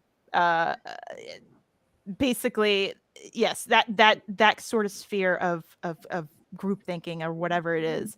And it's just like, oh, come on, like everybody's not, I'm sorry, women are not fit in boxes. Nobody's in a box. You can still be girly and a tomboy. Like, come on, get out of here. Well, and then also she's like from Lebanon. So don't they fall under like Islam's religion and everything? So not necessarily. Okay. May I step in here? The Jordanian Palestinian on the panel, who's actually lived in Jordan. So not all Arabs are Muslim.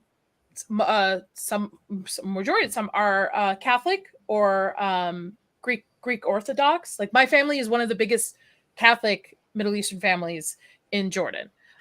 So Lebanese fall in both categories, similar to Jordan, where there's like 50-50 of it. I think he just accidentally, it's all right. He'll probably be back in a minute. It's 50-50 on it. So like, but that culture, the culture that I grew up with, it's very like women were very feminine to the degree of like princess feminine, like a lot of makeup, you're wearing like bedazzled, you're having the perfect body. Like at Middle Eastern weddings, you're always trying to outdo the bride. Yeah, so that's something I kind of hate, like, because that's Mexican culture as well. Like, oh, I'm gonna outshine the bride, but still. So what I was going off and saying on this is just like, yeah, the feminine, like the hair, the makeup, the glitz, the glamour, like that is nice and dandy. But with what I see with Hannah is like, also she's part of Westernized culture. Like the way I say it, she's feeding a family. She went and got herself a catfish while her man's out working and doing some other stuff. So like, I'm just going to go, get my own thing and make food for everybody. So can Samira do that? I'm sure she can make a great Lebanese meal, but can she catch her own, protein? Cook. I wouldn't loop in Lebanese women with her, but you have to understand with tradition over there, especially if we follow the Catholic tradition and stuff, women over there, they don't work. They raise families. That you're raised to take care of a household, have children, take care of your husband, whether you're Muslim or Catholic. It's just a cultural thing over there. So she's providing for her Lebanese women. I'm not saying her, but Lebanese women, I wouldn't knock as saying like, oh, just because you put on a ton of makeup and wear pretty dresses, you're not really providing for your family. It's a different culture over there, which I don't know why she brought into the conversation to begin with, because Western women, unless you're raised in that culture like I am, it's completely different. Well, we're raised to stay in our households till we're married. We're raised to take care of our brothers, our fathers, and the men in the household.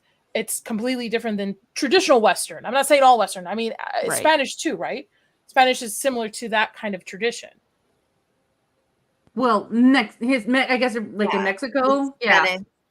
So we got the rancheros that would go out there and wrangle the cows or the pigs, and they would do the slaughtering for them and provide the meat, and like they would clean whatever we can, or even the women would clean the meat and prepare the meal. So it goes both ways in the culture. Same thing here. Like my grandmother would pluck chickens and kill and meat, whatever, stuff like that.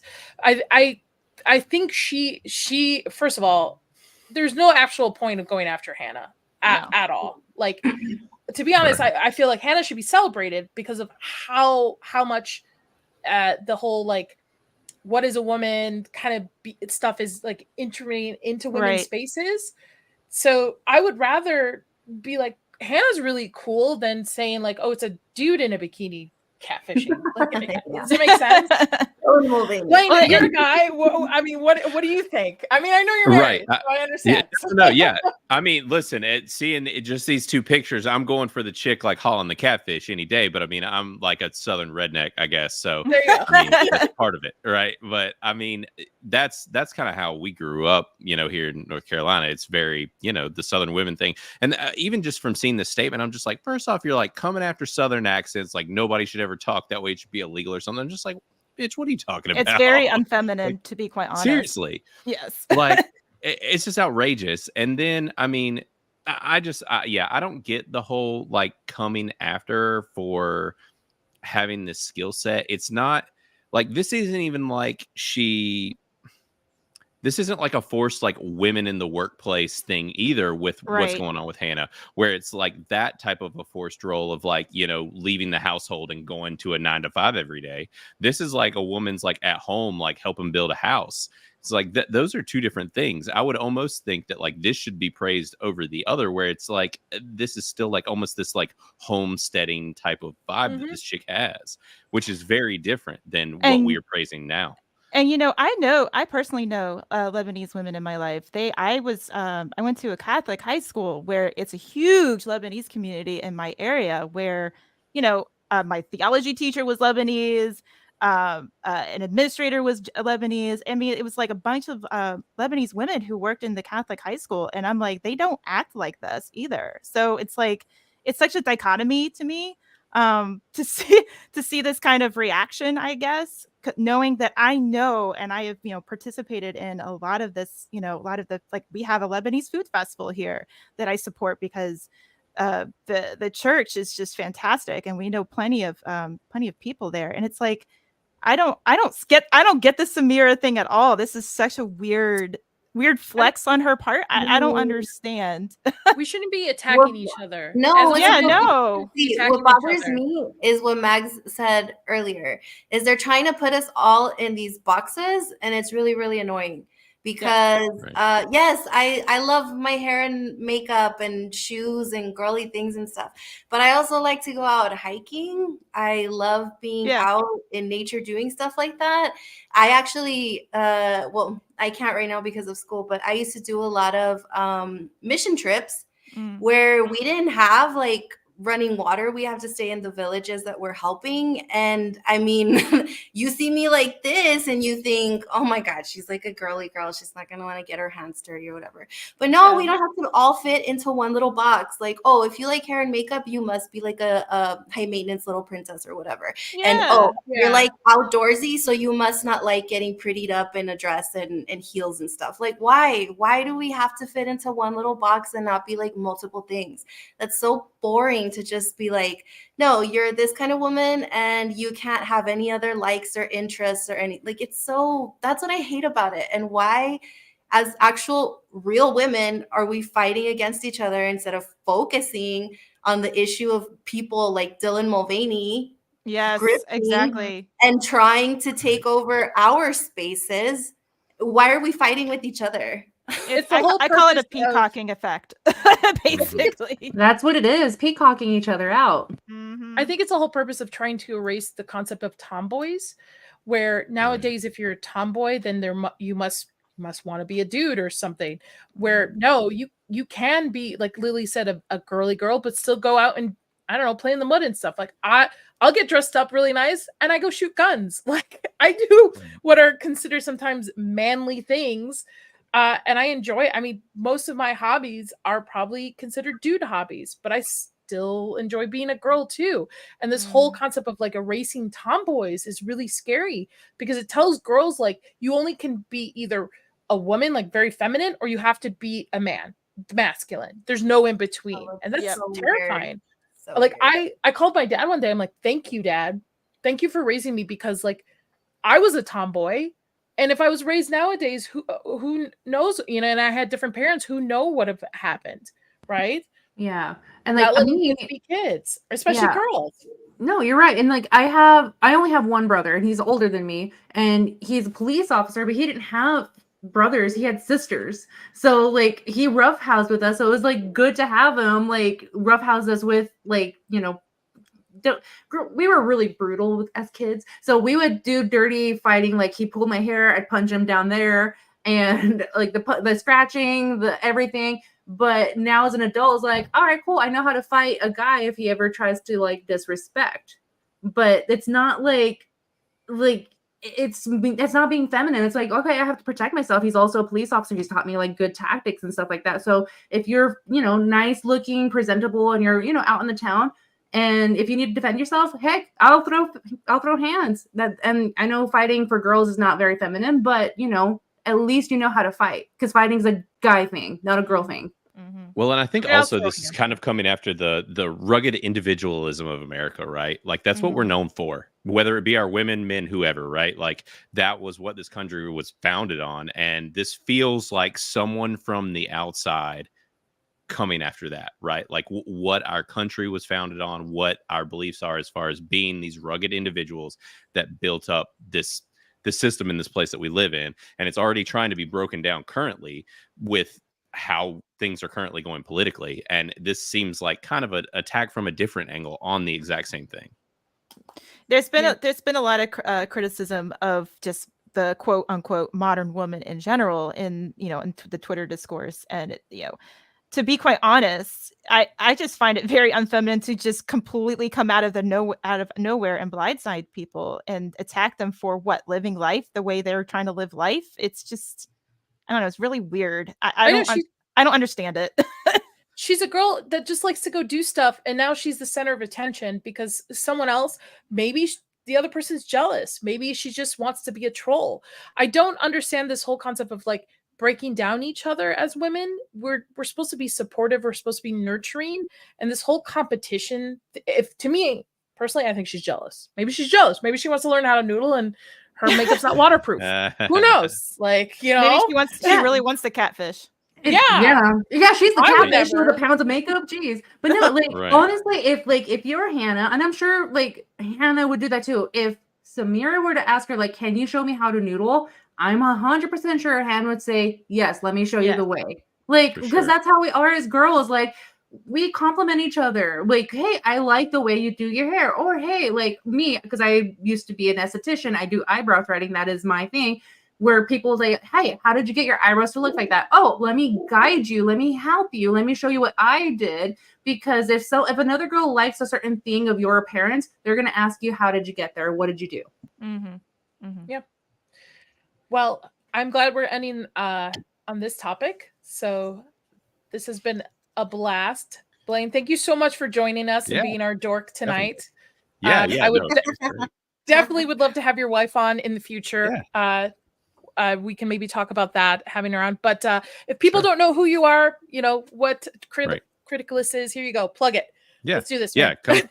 Do that. Yeah. Come check out Criticless. Go to criticless.com. It'll have the links for the app version as well for Apple and Google, and you can just use the web version as well. But yeah, just come visit us, come review some movies and TV shows, join some groups, just interact with folks. It's a super cool community. And I mean, I think it's a better place to come and take that entertainment talk outside of like X and those places and just come to a place where it's thriving right now, which is on Criticless. And it's just a really fun place to be. And then also go ahead and follow us on like X and all of those places where Criticless or Criticless Inc. And then also we just started our YouTube show, which is Criticless Cast Unhinged. And actually, I highly recommend it because you guys will dig our get up. We're doing like total bits in this show, which is really fun. You could just go and look at what we look like. I don't look like this when we do the show. I'll just put it that way. We're totally leaning into the 80s, 90s vibe of Criticless for the whole show. So it's been a fun time and we're having a lot of fun with it. So go subscribe to Criticless Cast Unhinged as well. And, download the app and come say hi. I highly recommend it, and also get a cool t-shirt because the artwork is chef kiss. Mags, you're up next. Where can people find you next? You can find me everywhere, as it says in the tag below. But you can usually find me on Twitter, YouTube, Rumble, Kick, Twitch, whatever, and anywhere. Of course, if you want to keep up with any status updates going on, probably catch me on Twitter. That's usually where I would post streams or any panels I am on in the future. So yeah, thank you for tonight. Very cool. Lily, you're up next. Where can people find you next? So you guys can find me over on Twix at 300 Mirrors. You can also find me on Midnight Español, doing some shorts over there for them. And then also on Legion Talk Mondays to do Game of Thrones. We're almost to House of the Dragon. So, and then Fridays just to kind of wrap up the week in pop culture too. So just I just tell everybody, just follow me on Twitter and you'll see whatever I've got going on. And I'm actually Googling for the app right now because I watch too many movies. And I'm surprised you're not on there. Yeah. I know, I'm surprised I'm not either. So I'm gonna make lists and do that and tell everyone to and you can comment on each other's reviews. So like if you're like, hey, Nadia, Saltburn really rocked, you can actually like comment on it. It's fine. Right. Yes, because I have opinions and I'm gonna let them be known. Don't say it isn't so. Nomi, where can people find you next? Yay. So you can find me always on Twitter and my YouTube channel at nomiwithoutyou. I will be on Abyssal Musings tomorrow evening with Samuel the Infamous and Larry Knight, and then also Saturday with them again for Screaming Into the Void. Next Friday, I will be having a stream with some lovely girls, and I'm doing a 6-hour stream, and it's going to be me just drinking. So you just donate some money, and I will take a shot of your choice. So that's next Friday. Very cool. Very cool. And then for myself, I'm Nadia of the Inside All Day podcast. You can actually find me as a regular on Zax's channel on Wednesday for What's Good Wednesday. Obviously here every Thursday for Dames and Dorks. And then I have some content coming out soon. And I'm also now on Miss Sassy's Truly Female's Perspective, first Friday of every month. I want to thank everybody in the chat for sticking around and really great conversation today. The panel, our guest. If everybody could please do me a favor after the stream ends, please go and leave a comment on the stream. It really does help with the algorithm. You can say what kind of movie you liked. You can tell me to go fuck myself. I don't care. Just leave a comment on it. Blaine, thank you so much. And one thing I want to note for everybody, we are off next week. There is no Dames and Dorks next week. We will be back the following week with a special guest. We'll be back with Joe from Loaded. Was it Lock and Loaded? Nope, just Real Joe Rosie. Oh, just Real Joe Rosie. Okay, Real Joe Rosie. Blaine, again, thank you so much for joining us. So much, You're welcome back anytime. It's been a blast, guys. Nice meeting you. Yeah, Nice meeting you. Yeah. This is the first like all ladies, or really, Nadia's like the only chick I've been on a podcast with since starting this. So this has been fantastic. I love it. It's great. You gotta have more women on your show, man. Right. Well, don't be a stranger here. Yes, I won't. Yeah, for sure. No, this is a blast. Thanks, guys. Well, thank you everybody for watching, and I hope everybody has a great night. Bye, everybody. Bye. Have a good night.